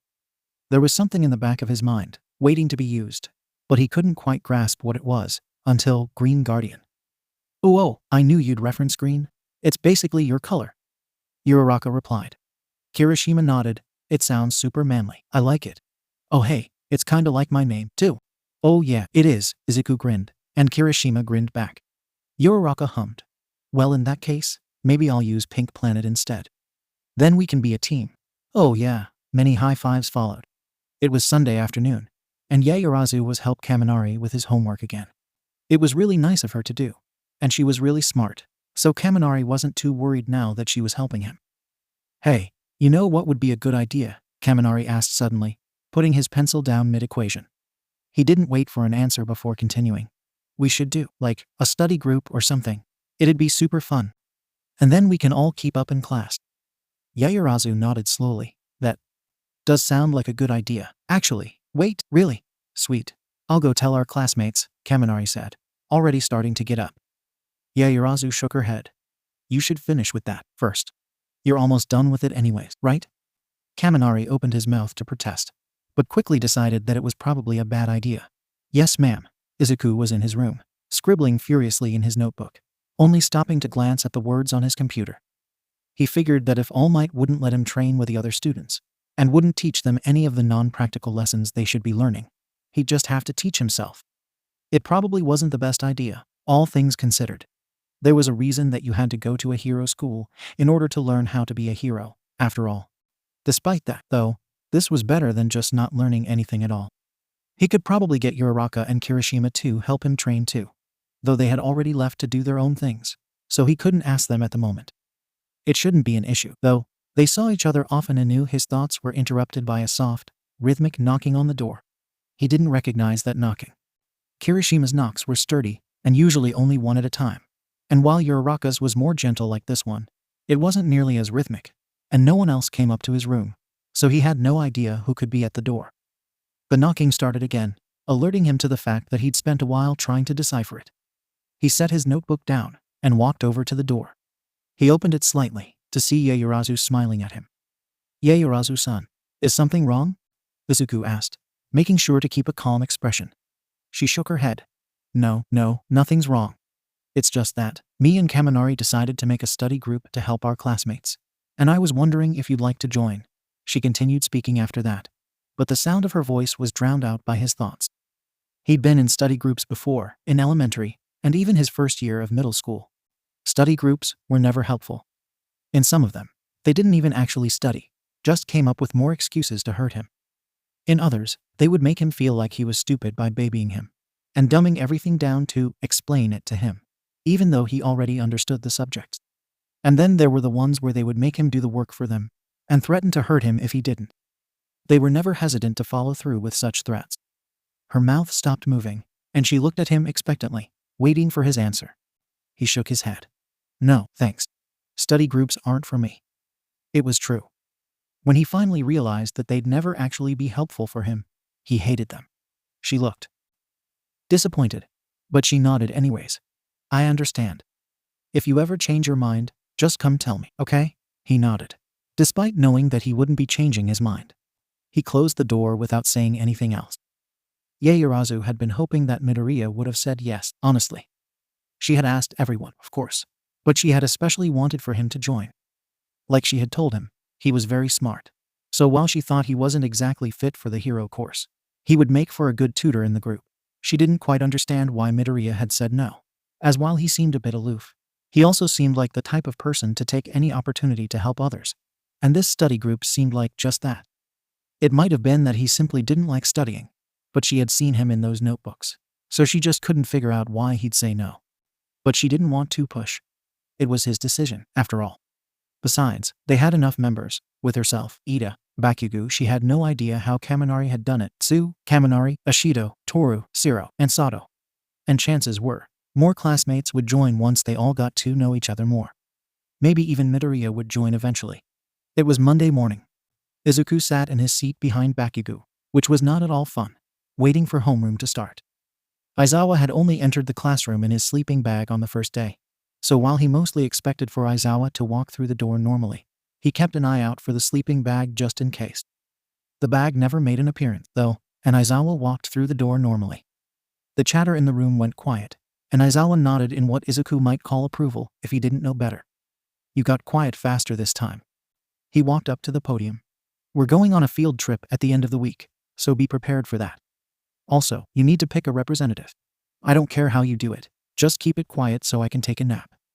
And with that said, he zipped up his sleeping bag and collapsed onto the floor, eyes closing instantly.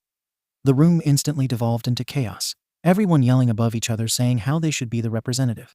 Izuku pressed his forehead to his desk, hiding his head with his arms, so that his classmates wouldn't pay any attention to him. Everyone. This is not helping anything, Ida shouted, silencing everyone. Izuku didn't see it, but he knew for a fact that Ida had been chopping his arms around as he said it. We should hold a democratic election instead. The responses were mostly just agreement, though someone pointed out that they'd probably just vote for themselves. Izuku honestly didn't care who the representative was, as long as it wasn't him or Bakugo. But if he had to vote, he wanted to vote for either Kirishima or Uraraka. And considering how Uraraka hadn't seemed to really want it, he figured he should vote for Kirishima. Once they finished voting, Ida wrote the results on the board. Ieyasu was in first, with 5 votes, so she was the representative. Ida was second, with 3 votes, so he was her vice. Surprisingly enough, Izuku had 2 votes, probably from Kirishima and Uraraka. It didn't mean anything, as there would only be the representative and vice representative. But it was honestly kinda nice to know that Kirishima and Uraraka thought he'd be good for the job, even if he didn't really want it. Not too long after they had finished the voting, their first period started, and soon enough they were going through their morning classes like normal. Then came lunchtime. Izuku sat at his regular spot with Kirishima and Uraraka, and they chatted idly as they ate. Everything seemed normal until the alarms started blaring, sending everyone into a panic. What's going on? Asked Kirishima. It's a level 3 security breach, shouted a third year. I've never seen one of these happen before. The shout only caused more ruckus, and Izuku quickly pulled the 3 of them under the table so that they wouldn't be trampled. We need to get these guys to calm down. Yeah, someone's gonna get trampled, Uraraka agreed. So not manly, muttered Kirishima. Izuku turned to face Uraraka. Do you think you can float Kirishima? Then he'll be able to get everyone's attention and get them to calm down. Uraraka nodded. Yeah, I can do that. Sounds like a plan. Midoriya, let's do it, Kirishima said, hitting his fists together enthusiastically. So, Uraraka touched Kirishima with her finger pads, making him float up to the ceiling. He must have managed to catch a glimpse out the window on the way up, because when he got to the top he called out, "You guys, chill. It's just the press." And even if it wasn't, someone could have been trampled, which wouldn't be very heroic or manly. The crowds rushing to get out slowed down after that, and soon enough, they had evacuated safely before being directed back to class by the teachers. After the lunchroom incident, classes returned to normal, as if it hadn't happened in the first place. Some of the students seemed a bit embarrassed about how they had reacted, but other than that, it was normal. Once the typical classes were through, the heroics classes came around, and Izuku trudged over to his costume case behind the rest of the class, unenthusiastic. He knew how this went already. All Might would declare that they were sparring, and have Izuku sit out because the class isn't even, so one of you won't have a partner to spar. He knew it was really because All Might thought he couldn't be a hero. But he never bothered to correct him. It wouldn't change anything. It didn't go quite the same this time. He wasn't sure if it was because of the lunchroom incident, the invitation to join the study group the night before, or if rage had been building up in him the whole time. But when All Might said they'd be sparring again, Izuku snapped. Are we seriously doing this again? It's like you're trying to keep me from actually learning anything. Izuku yelled, and All Might's smile wavered. Young Midoriya, All Might started, but Izuku cut him off. Don't. I don't care what excuse you come up with about why I can't participate. You only do this because you think quirkless people can't be heroes. So you're trying to sabotage me. And it's not like you're only sabotaging me, either. No one is actually learning how to be a hero through this, you know? Aren't you supposed to give us lessons and lectures about how this stuff works before you have us do practical lessons? And sparring every day barely even counts for that much. All Might looked like he was going to argue. But after a moment of consideration he decided not to, instead mumbling to himself, I suppose I should take up 13's offer to help me with my lesson plans. The common room was in chaos, and Izuku was very much regretting his decision to come out of his room. At this point, he should just become a hermit. It's not like society actually wanted him, anyways. He was probably being dramatic, but whatever.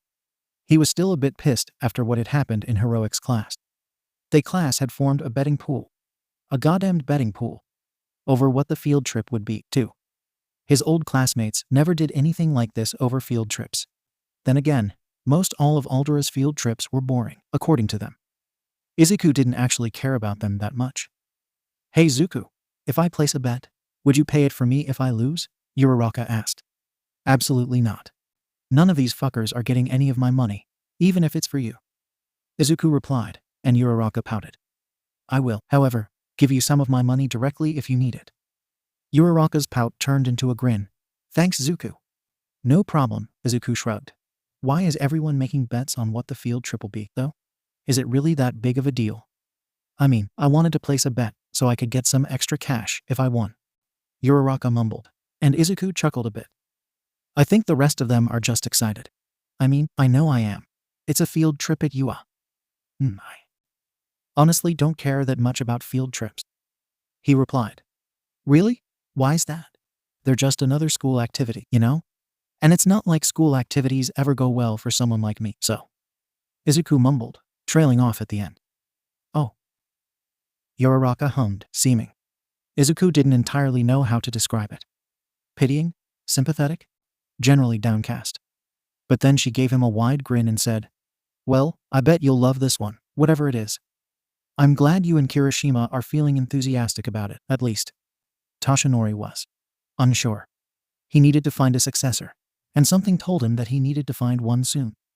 Of course, that was what he had come to UA for, as well as to teach the next generation of heroes. Not that he didn't trust Nightai's judgment. Mirio seemed like a very heroic young man, and he could see no reason not to give him one for all. But he'd like to have more than one candidate for it, in case something went south. Luckily, there were many potential candidates in Class 1A. Class 1B was also full of very heroic individuals, but they didn't seem to stand out to him as much as those in 1A. Of course, there were some that he figured would make for bad successors, such as Bakugo, Todoroki, or Tokoyami. He didn't have anything against the boys. It was just that they didn't seem right for the job. For example, Bakugo's anger issues, plus a 1 for all enhanced version of explosion, would probably end up injuring civilians. Tokoyami and Todoroki's behavior and perspectives simply didn't align with what he'd wanted for a successor. There were also some more noteworthy students that he was definitely considering for a successor. Uraraka, Kirishima, Midoriya, Izuku, Asui, and Ishido were all prime examples of that, each for their own reasons. However, while they each had definite pros as successors, they also each had their own cons. Asui, for example, was incredibly blunt. And while that didn't equate to unable to keep secrets, Toshinori wasn't sure he wanted to try his luck. Similarly, Ishido was easily excitable and might end up spilling the secret by accident. Not only that, but enhancing her acid quirk could be incredibly dangerous. Midoriya seemed like the perfect successor, except he was very unlikely to accept it considering his unexplained rage towards Toshinori. Uraraka and Kirishima were similar, as they both seemed to have picked up on Midoriya's rage to an extent. Ieyasu also seemed like a good choice, though she did seem to have some self-doubt. That was something they could work on without much risk, however. And it wasn't like he didn't have self-doubt when he was her age. Honestly, he still did have self-doubt, even if no one would realize it if he didn't tell them. That settled it, then. Either Ieyasu or Mirio would be his successor, depending on what happened when he asked Mirio. The study group was going well. Not only was it helping to keep grades up, but it was also amazing for bonding. The meetings were both fun and productive, and were often filled with off-topic conversation and jokes, especially near the ends of the meetings when they were mostly finished. They helped each other out in areas where they were struggling, growing closer all the while. Bakugo was the exception to that.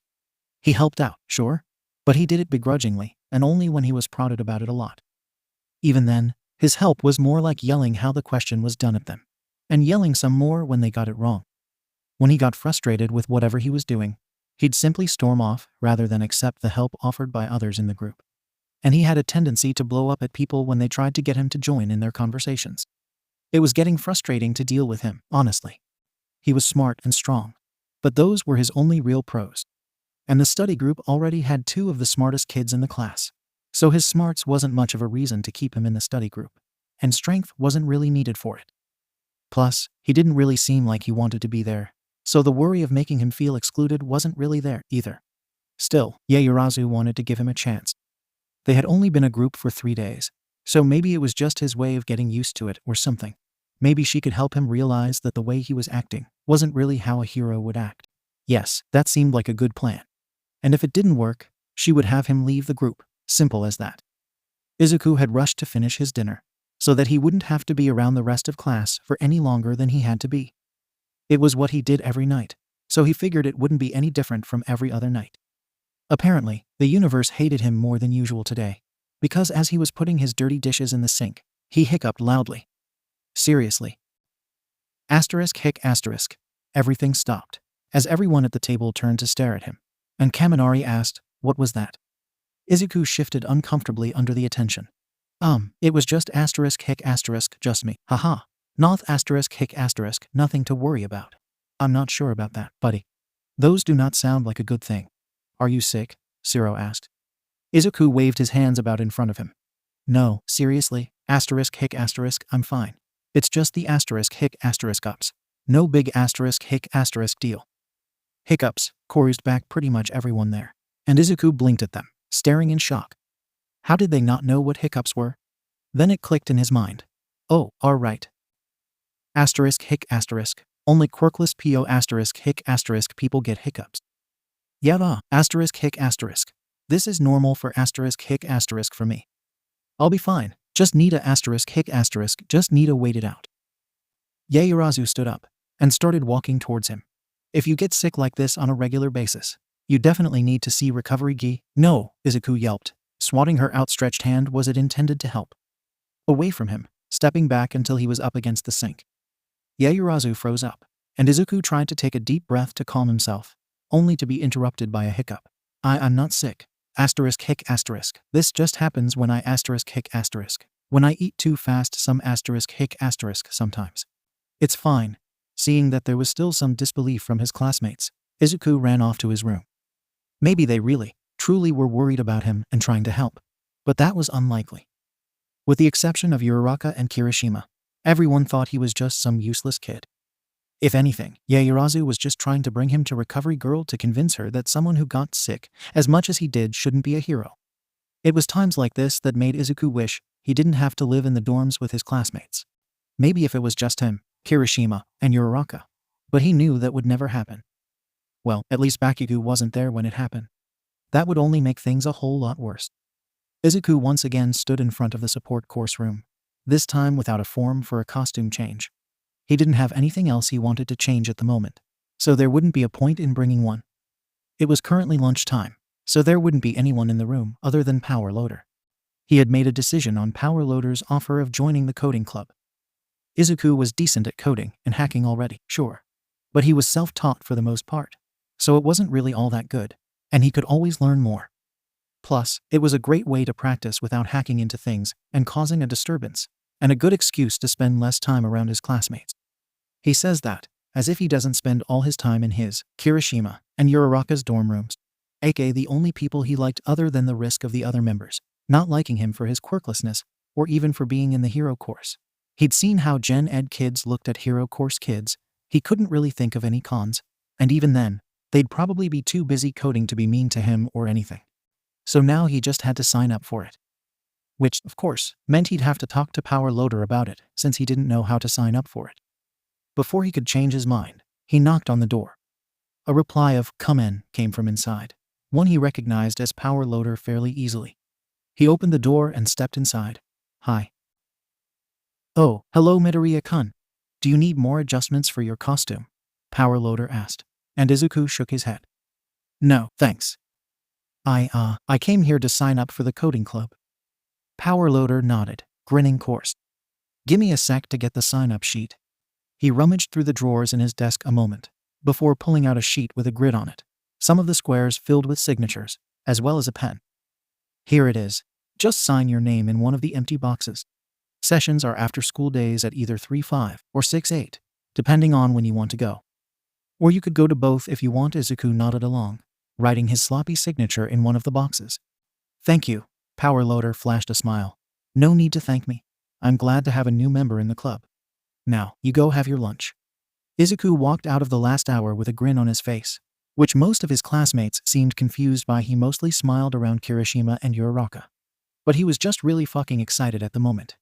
Not only had All Might actually listened to him, giving a crappy presentation about basic safety procedures instead of making them spar as usual, but also, he got to go to the coding club today.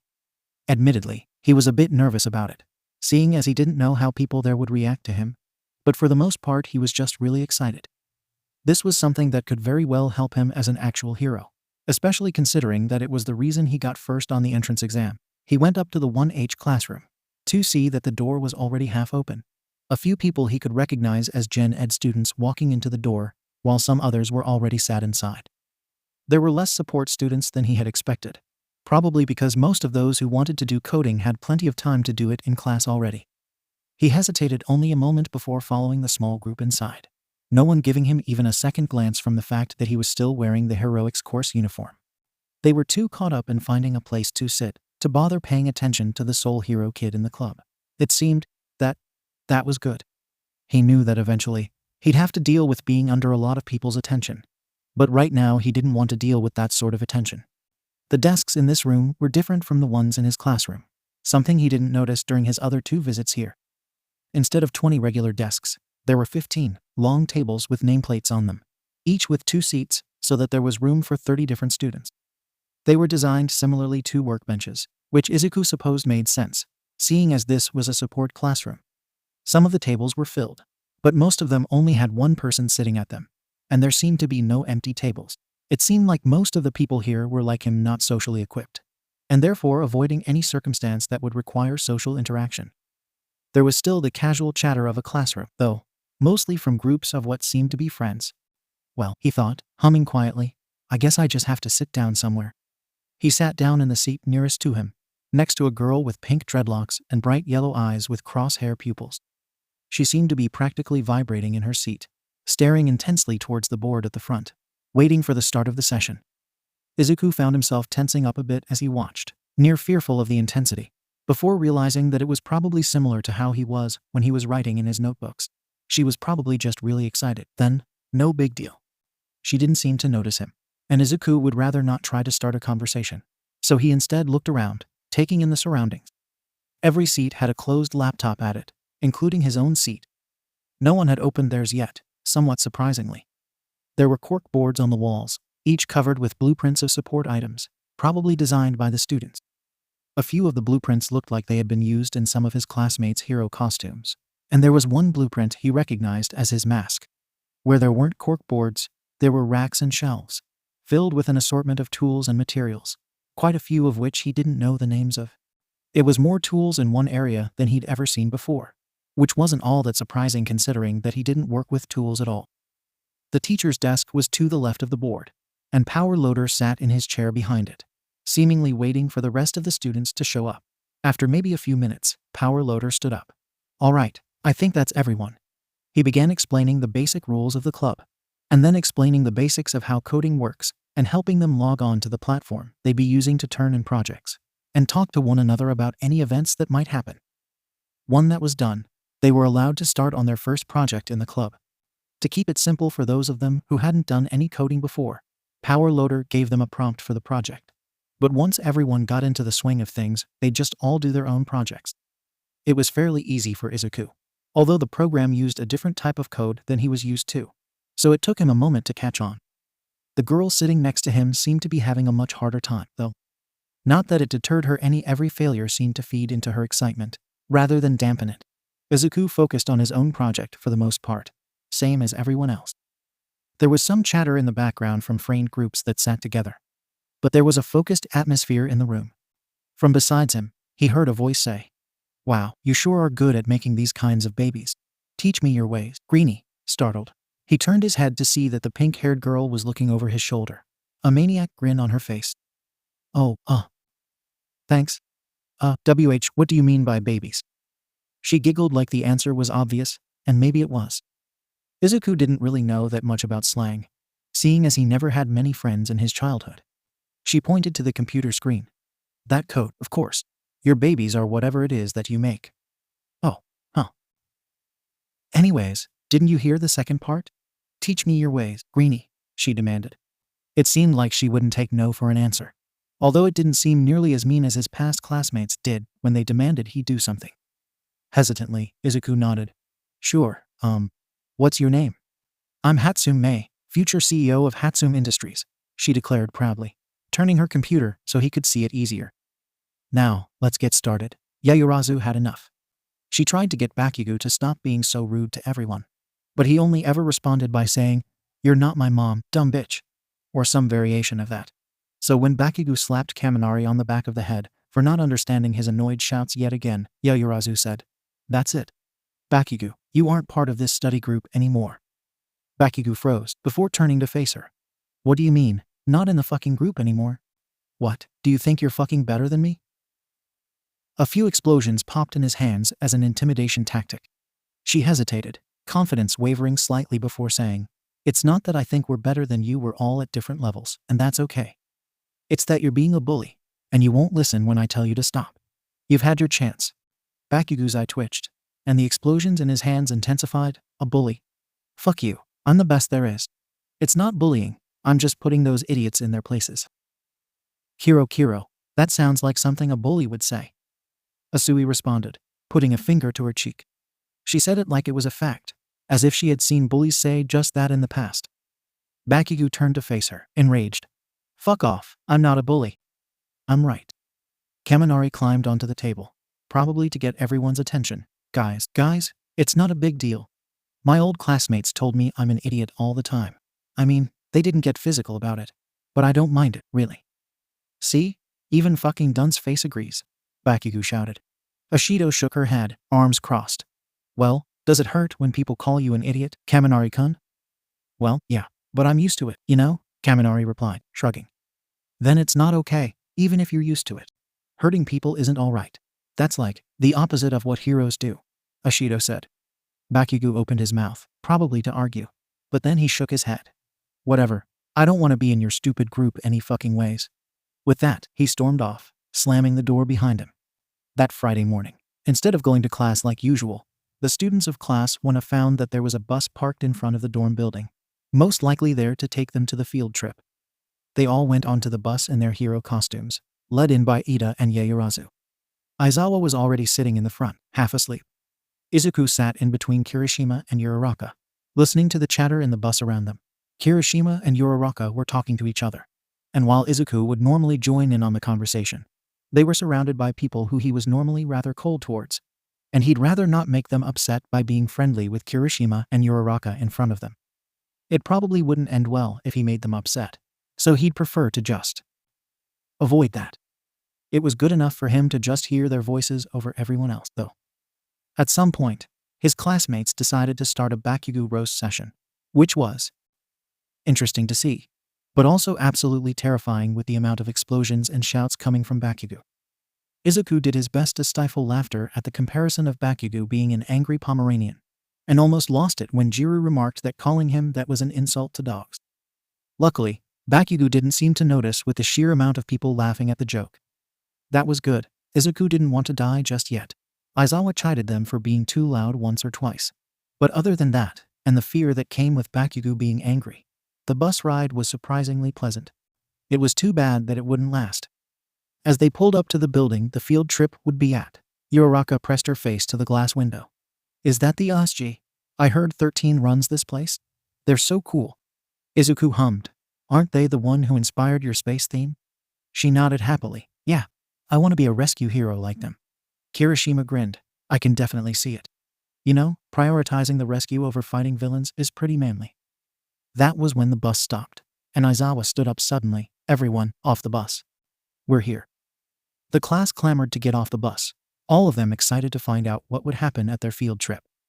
When they got out of the bus, they were met by 13, and while no one could be sure, they seemed to be grinning at the students. Hello class 1A, I'm 13, but I bet you already knew that. Welcome to the unforeseen simulation joint, or as I like to call it, the 𝗧𝗃. They led the group into the dome-shaped building, Uraraka looking like she was both going to faint and jump all the way to the moon at the same time. They stopped in the entrance to the building. Before we start on the exercises, I've got something I'd like to say. Or was it 2 things? Maybe 3. You get the picture. Anyways, as you might already know, my quirk is called Black Hole. When activated, it can suck up any matter I pointed at.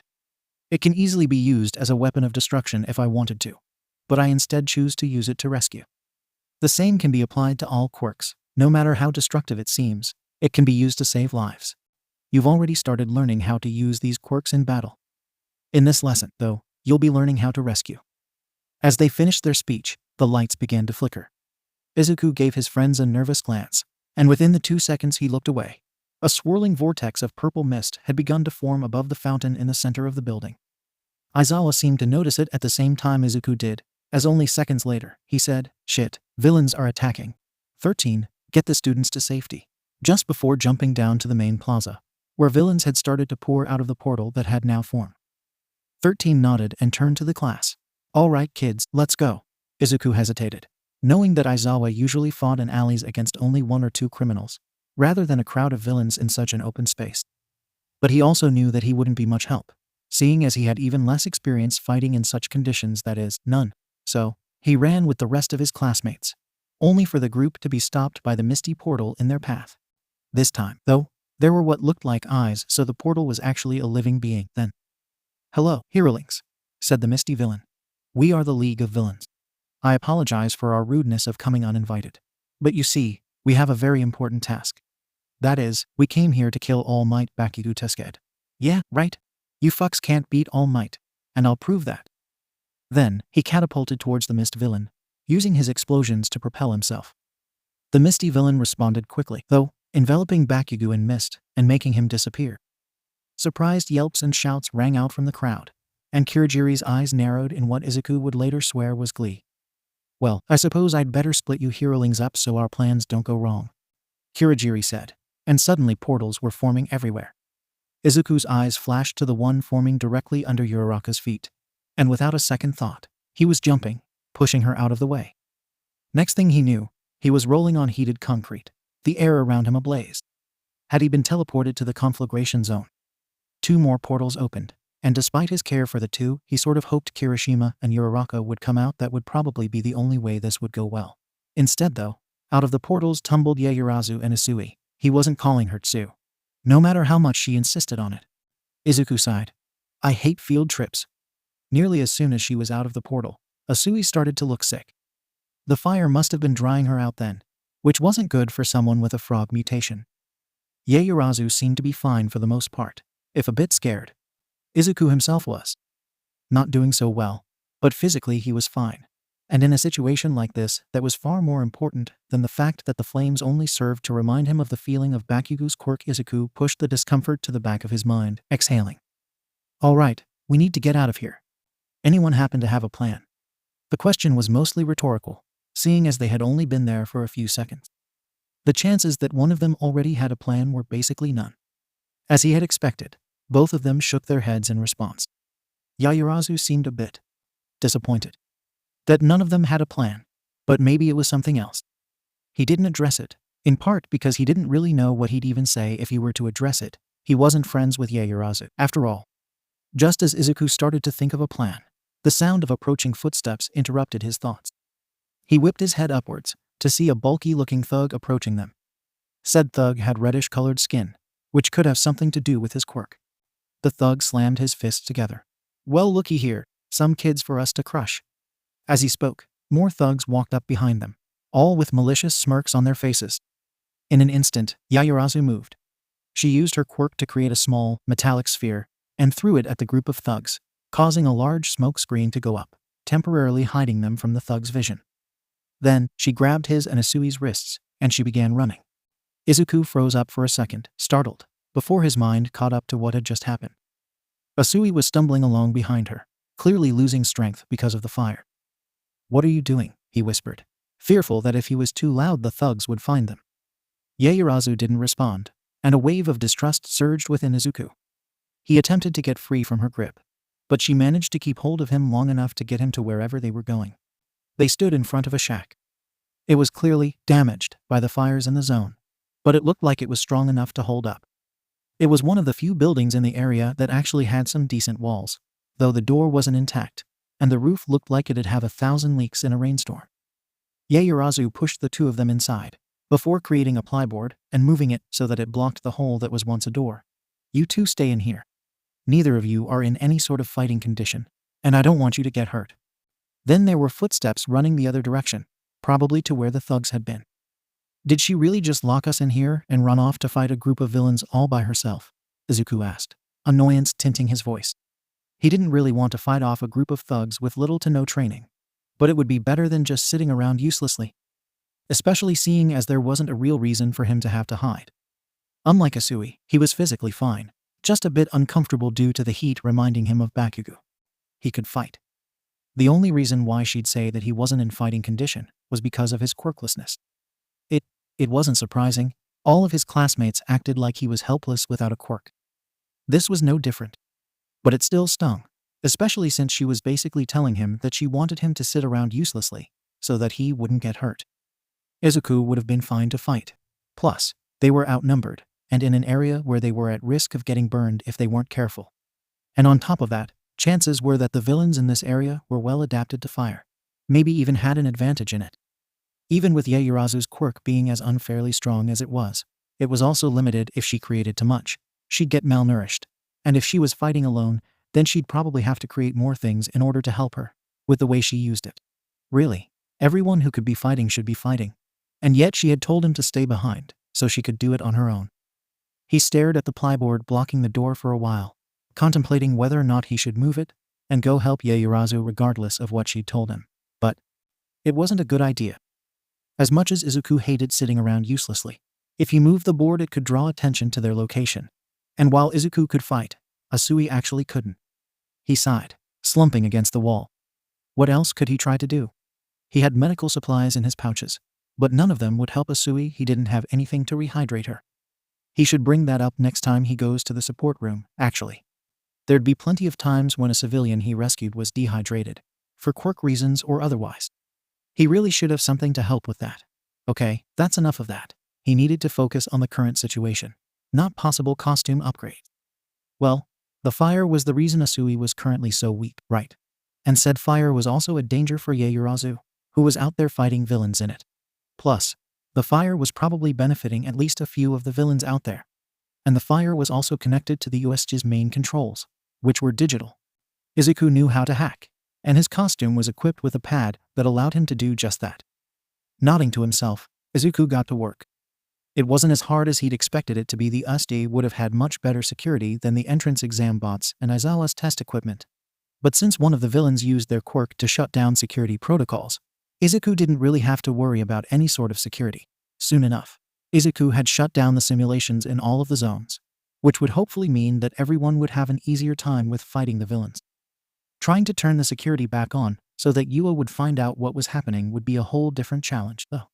Quirks weren't code, even the technological-based ones. Quirks were like a limb, from what Izuku could tell, and their functions were much more complicated than code, which meant that it would be difficult to undermine said quirk using code. Izuku could try, but he wasn't at that sort of skill level, so he'd need to be incredibly lucky to pull it off, and Izuku wasn't known for good luck. If he was known for good luck, he wouldn't be quirkless, and he probably wouldn't be dealing with this. A few minutes later, the plyboard was pulled down by Ieyasu, who was panting and sweating from fighting the villains. She was burnt, too, in nearly every place left exposed by her costume. There was a particularly nasty burn on her left cheek. "Did you turn off the fires?" she asked, and Izuku nodded mutely. She hummed. "You'd probably do well in the support course, with skill like that." There was a pang in his chest at those words, but he ignored it, instead saying, "You're covered in burns. I think I have some burn cream in one of my pouches, if you want some." Ieyasu shook her head. "Not now. We need to get out of here before those villains get up again." "Will you help me carry it, Tsu?" Izuku nodded. "Sure." She was right, they needed to leave. In case it wasn't clear, Izuku was not having a good time. While the three of them were escaping, Asui had passed out in their arms, which honestly didn't change much. It did mean that they set up a small medical station in between the conflagration zone and the flood zone, though. The two of them laid her down on it, making sure that she'd be able to maintain the right temperature. She was in a bad enough state as it was, after all. "All right, you said you have medical supplies in your belt, right?" Ieyasu asked, standing up from where she had been adjusting Asui's position. Izuku nodded. "Yeah, why? Do you want some for your burns?" She shook her head. "Not now. I can deal with that later." "That's perfect, though. You stay here with Tsu. Try to get her back in good health, okay? I'm gonna go help the others." Izuku opened his mouth to protest, but before he could say anything she was already running off. He could easily go after her, he knew, but a boiling rage filling his chest held him there, still as he watched her run off. Leaving him there, tell him he was basically useless without actually saying it. There wasn't much he could do, after all. He didn't have any supplies that could help Asui. She was dehydrated. The only thing that could fix that was water or lotion, which he didn't have. Why didn't he have that? He should have been able to think of something so simple, useless idiot. His hands twitched, and he pulled his eyes away after a moment. It didn't matter. Staring at her wouldn't change it. And as much as he wanted to ignore her and help, he couldn't just leave Asui, even if he didn't like her. She was sick and unconscious, and while the villains probably wouldn't come here, he didn't want to risk it. But even still, he mumbled to himself, "This is bullshit." Usually, Ida enjoyed field trips. They were a great way to learn things hands-on, and the subjects were fascinating to him. Plus, everyone else in the class found them enjoyable, which made it even better. Ida was not enjoying this field trip. He had a feeling none of his classmates were, in fact. It was bad when the villains showed up. It got worse when the Misty villains split everyone up, leaving only him, Todoroki, Uraraka, and 13 at the entrance. It became downright horrible when 13 tried to use their quirk, only for the Misty villain to use it against them, tearing apart their back and causing them to pass out. Were they dying? Worse yet, were they already dead? That blow was horrible. Could anyone hope to survive it? Now, he, Todoroki, and Uraraka could only do their best to fight the Misty villain. And they were doing their best. But it was looking as though their best wasn't enough. Sure, they outnumbered the Misty villain, but they were outmatched. They were 3 hero students with little experience, while he was a well-experienced villain who wasn't afraid to kill. Plus, he had a warp quirk, which made fighting him nearly impossible since he could warp away from their attacks. None of them said anything, to focus on fighting. But then, Uraraka said something. "Ida-san, you need to run." "What?" Ida questioned indignantly, almost getting hit by one of Kurogiri's attacks in his shock. "No, I'm not going to leave behind my classmates. It is my duty, as the vice representative." Uraraka cut him off. "I'm not saying that you aren't strong enough to fight or whatever. Just you have a speed quirk, yeah?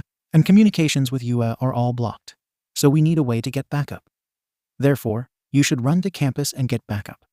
If it weren't for the threat of the Misty villain, Ida would have stared at her like she'd grown another head.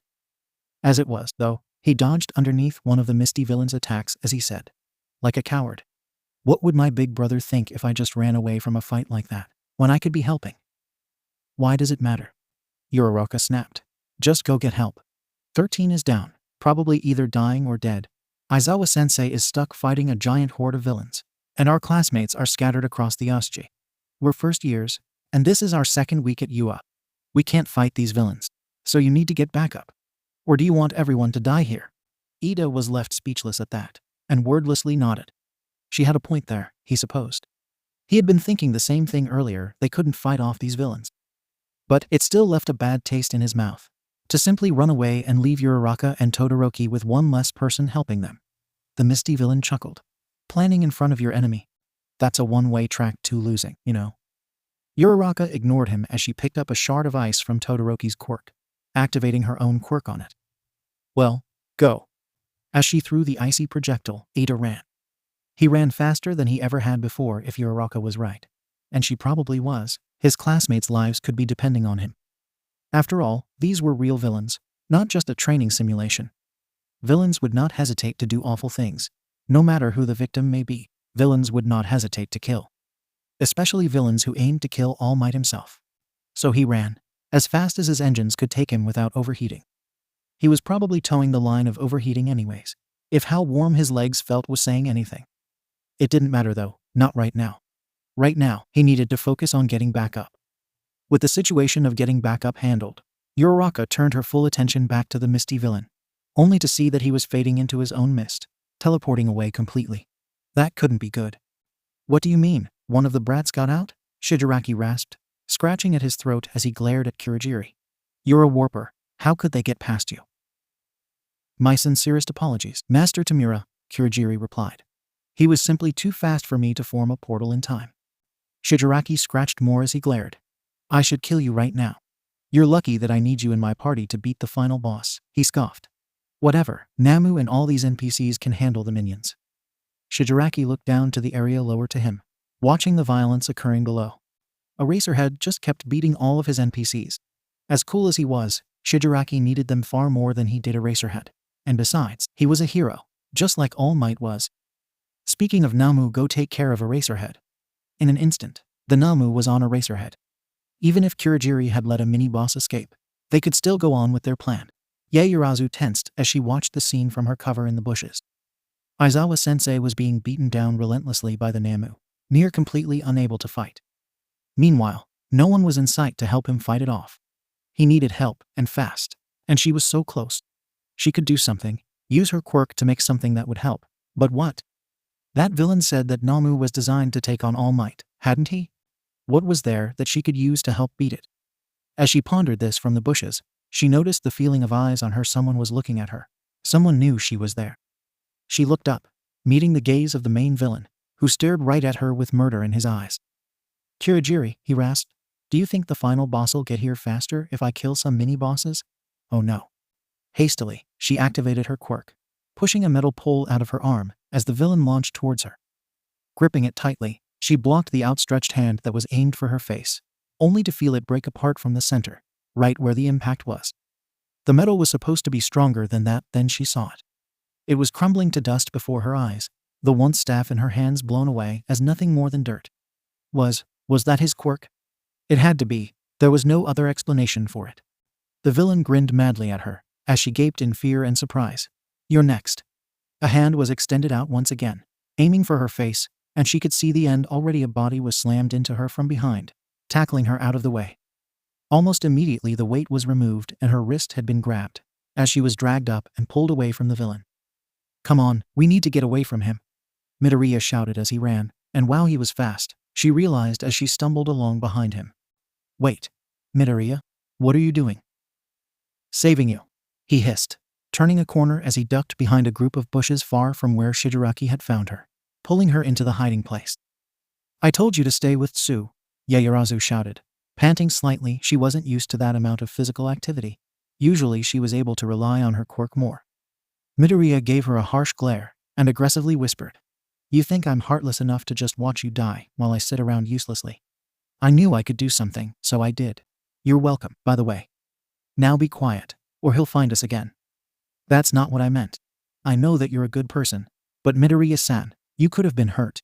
You're quirkless, and you saw what his quirk could do. Yaoyorozu responded, lowering her voice like he had said he was right about that. If they were too loud, they'd be caught. Are you serious?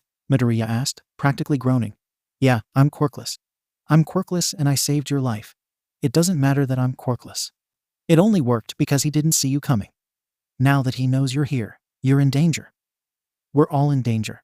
The 𝗧𝗃 is being attacked by villains. Yaoyorozu spluttered for a moment, staring at him in shock. Why didn't he just understand? She was trying to keep him safe. A quirkless person was only in even more danger in situations like these. Well, of course we're all in danger, but Midoriya, we're hero students, we can handle it. You're quirkless, Midoriya. you really shouldn't even be here. You can't defend yourself against the villains, but the rest of us can. Well, I defended you just fine, didn't I? He replied, going red in the face. It was worded like a question, but 𝗧𝗪𝗧𝗏 got the feeling that he didn't mean it as one. I defended myself just fine against Todoroki in the battle training. You lost that, 𝗧𝗪𝗧𝗏 argued. Midoriya scowled. Only because I didn't have the right equipment. Which I have now, by the way. 𝗧𝗪𝗧𝗏 sighed. You can't know that you would have won if you had the new shoes or whatever. You're quirkless. There's not really much you can do in those sorts of situations. Just, come on. Why can't you see that I'm trying to help you? Midoriya glared at her, before looking away, instead checking his pockets. Come on, why can't you see that me calling you useless is helpful? He said, mocking her tone. Seriously? Why can't you just accept that I saved your life, and let me help? Because, she started, not realizing that their argument had been getting progressively louder with each word. And then, this is what the next generation of heroes is supposed to look like, rasped a vaguely familiar voice, coming from behind her. She turned her head to look, eyes widening as she saw that the villain they had been running from had found them. Pathetic, the villain spat, flexing his hands. Oh no, she thought. Izuku had thought that this couldn't get any worse after the conflagration zone, but apparently not. Between his and 𝗧𝗪𝗧𝗏's argument, and now this. Yeah, it had gotten worse. If either of them touched all 5 of this guy's fingers, well, they were dead.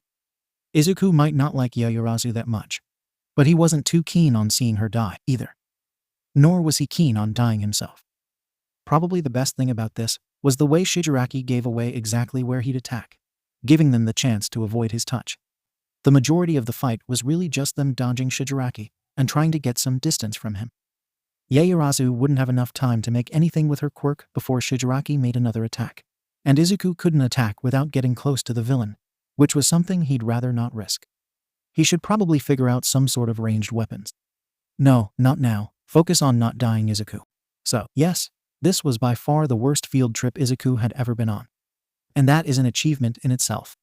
He sidestepped another lunge from Shigaraki, moving back a few steps as Shigaraki made another move towards him at the moment. He was closer to Shigaraki than 𝗧𝗪𝗧𝗏 was. 𝗧𝗪𝗧𝗏 had taken it as an opportunity to get further away at first, which Izuku was glad, for he'd rather it that she survived, and he didn't than neither of them did, frankly. But then she stopped. He wasn't paying a whole lot of attention to her at the moment, too busy avoiding Shigaraki. But he could see her in the corner of his eye, standing there, not all too far from where he and Shigaraki were, though he brought them farther from her every step he took. She was watching them fight, trying to decide what to do, seemingly torn between fleeing and coming back to fight some more. When Izuku got the chance, he sent her a look that was supposed to send a message: run away. I can hold him a bit longer. Either the message failed to send, or she just ignored it, because instead she started creating something. Izuku didn't have the time to see what before he was back to avoiding Shigaraki's attacks. Now, don't get him wrong. It wasn't that he wanted to handle this on his own or anything like that, really. He would much prefer having some help here, honestly. But it had been made pretty clear that he and 𝗧𝗪𝗧𝗏 didn't work together well, and he'd rather not add another struggle onto this first one. Next time he looked over at her, he saw that she had made a cannon. He desperately hoped that it was for a distraction, and not going to be shot anywhere near his general vicinity. Izuku liked his limbs intact, thanks. Shigaraki must have seen the nervousness in his expression when he looked at it or something, because he paused, looking over at it as well. His eyes widened in surprise when he looked at it, standing still for a moment before he rushed towards her, presumably to destroy it. That was not good.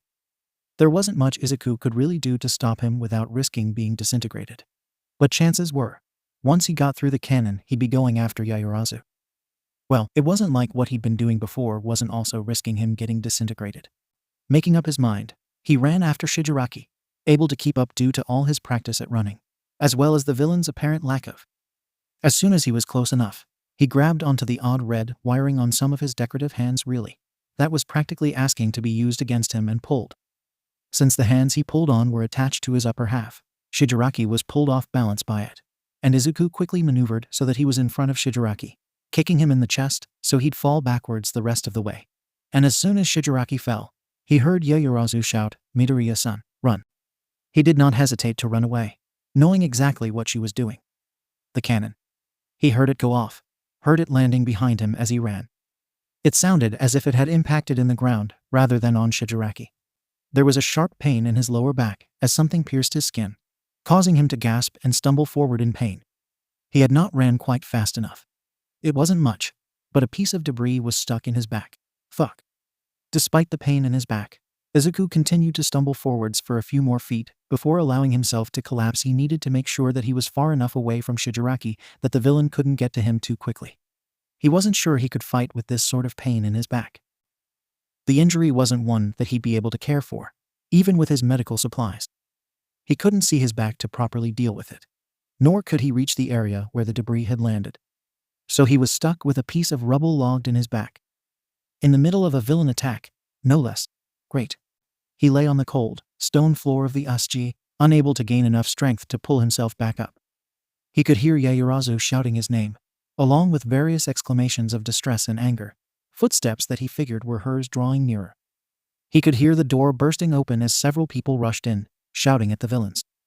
The most distinctive shout being All Might's loud yell of, "I am here." The heroes had arrived. This absolute nightmare of a field trip was almost over.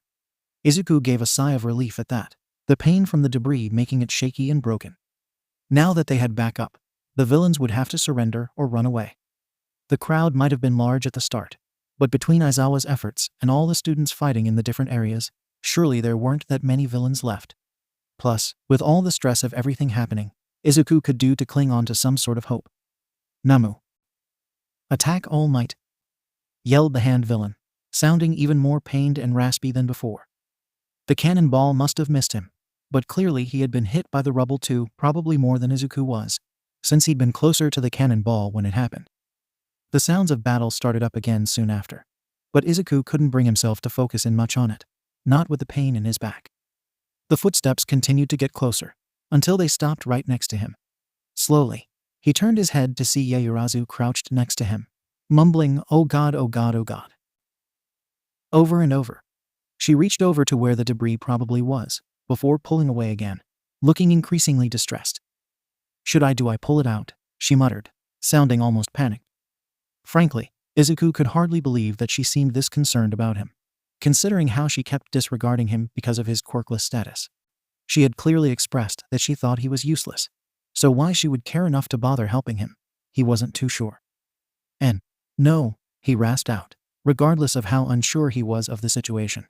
"No, that'll make the bleeding worse. Leave it there." Izuku had his doubts that she'd listen to him, but she had asked the question, and it couldn't hurt to try, right? But, to his surprise, she listened. Right, yeah. I forgot, right? Well, considering the I forgot part, the only reason she had listened was because she had learned that one somewhere else, and in her panic didn't think about it. Izuku would have sighed at the thought, if it wasn't painful to speak, to breathe even, thanks to the stupid rock in his back. It sure was a good thing they had Recovery Girl, huh?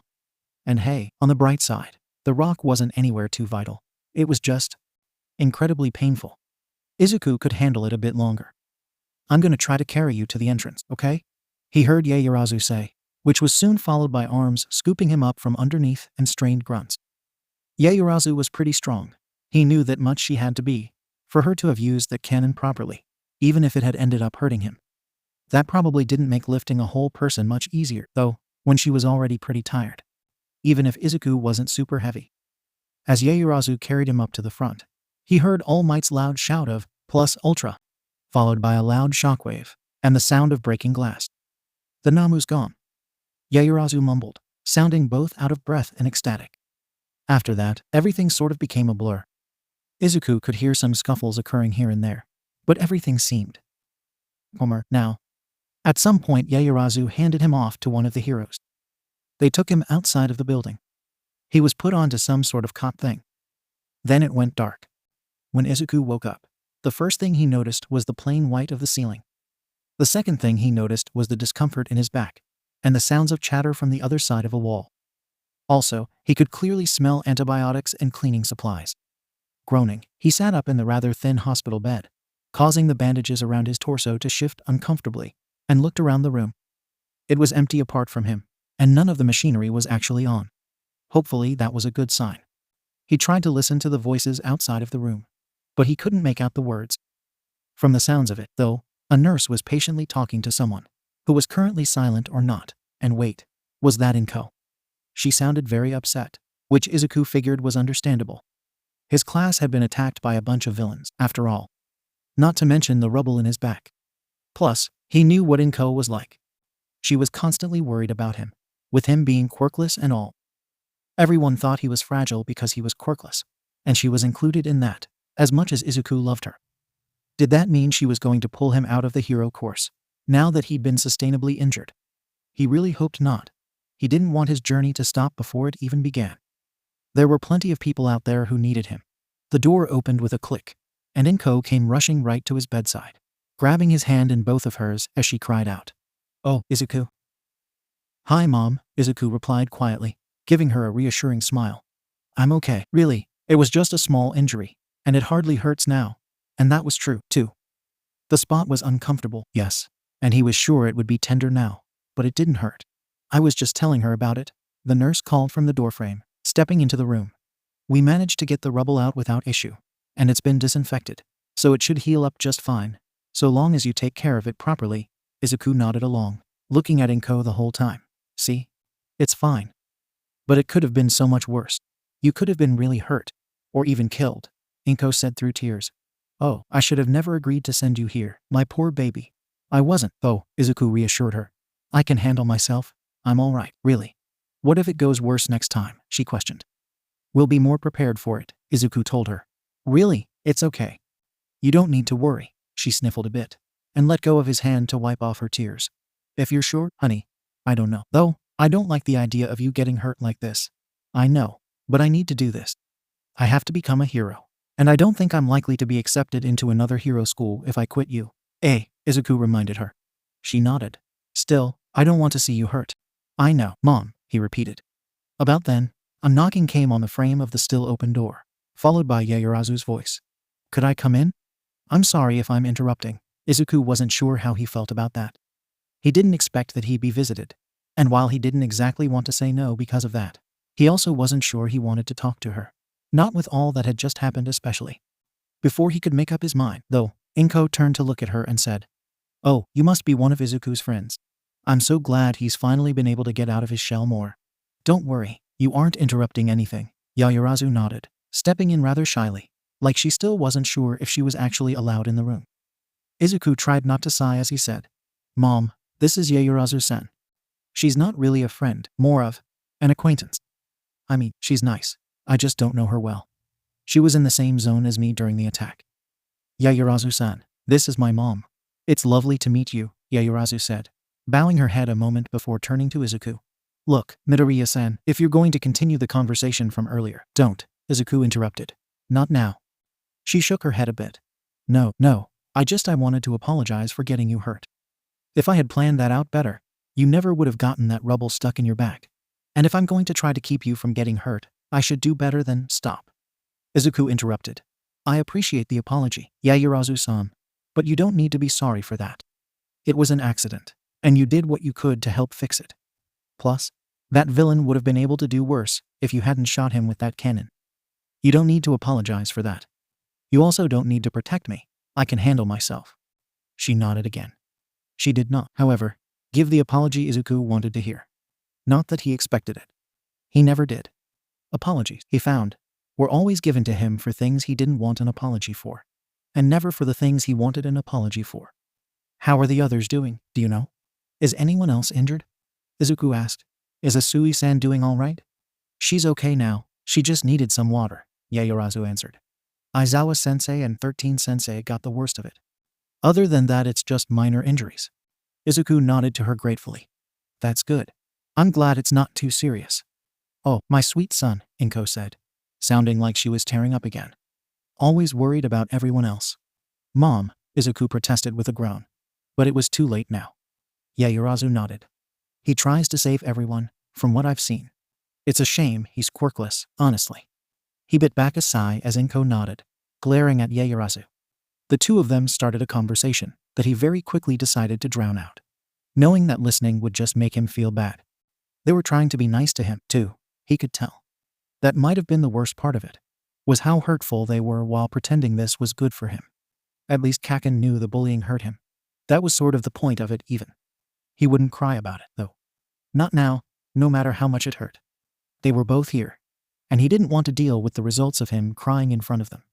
More coddling, surely. Though, he wished they'd at least have the decency not to talk about him like he wasn't right there. Then, there came another knocking on the door frame, one he easily recognized as Uraraka's.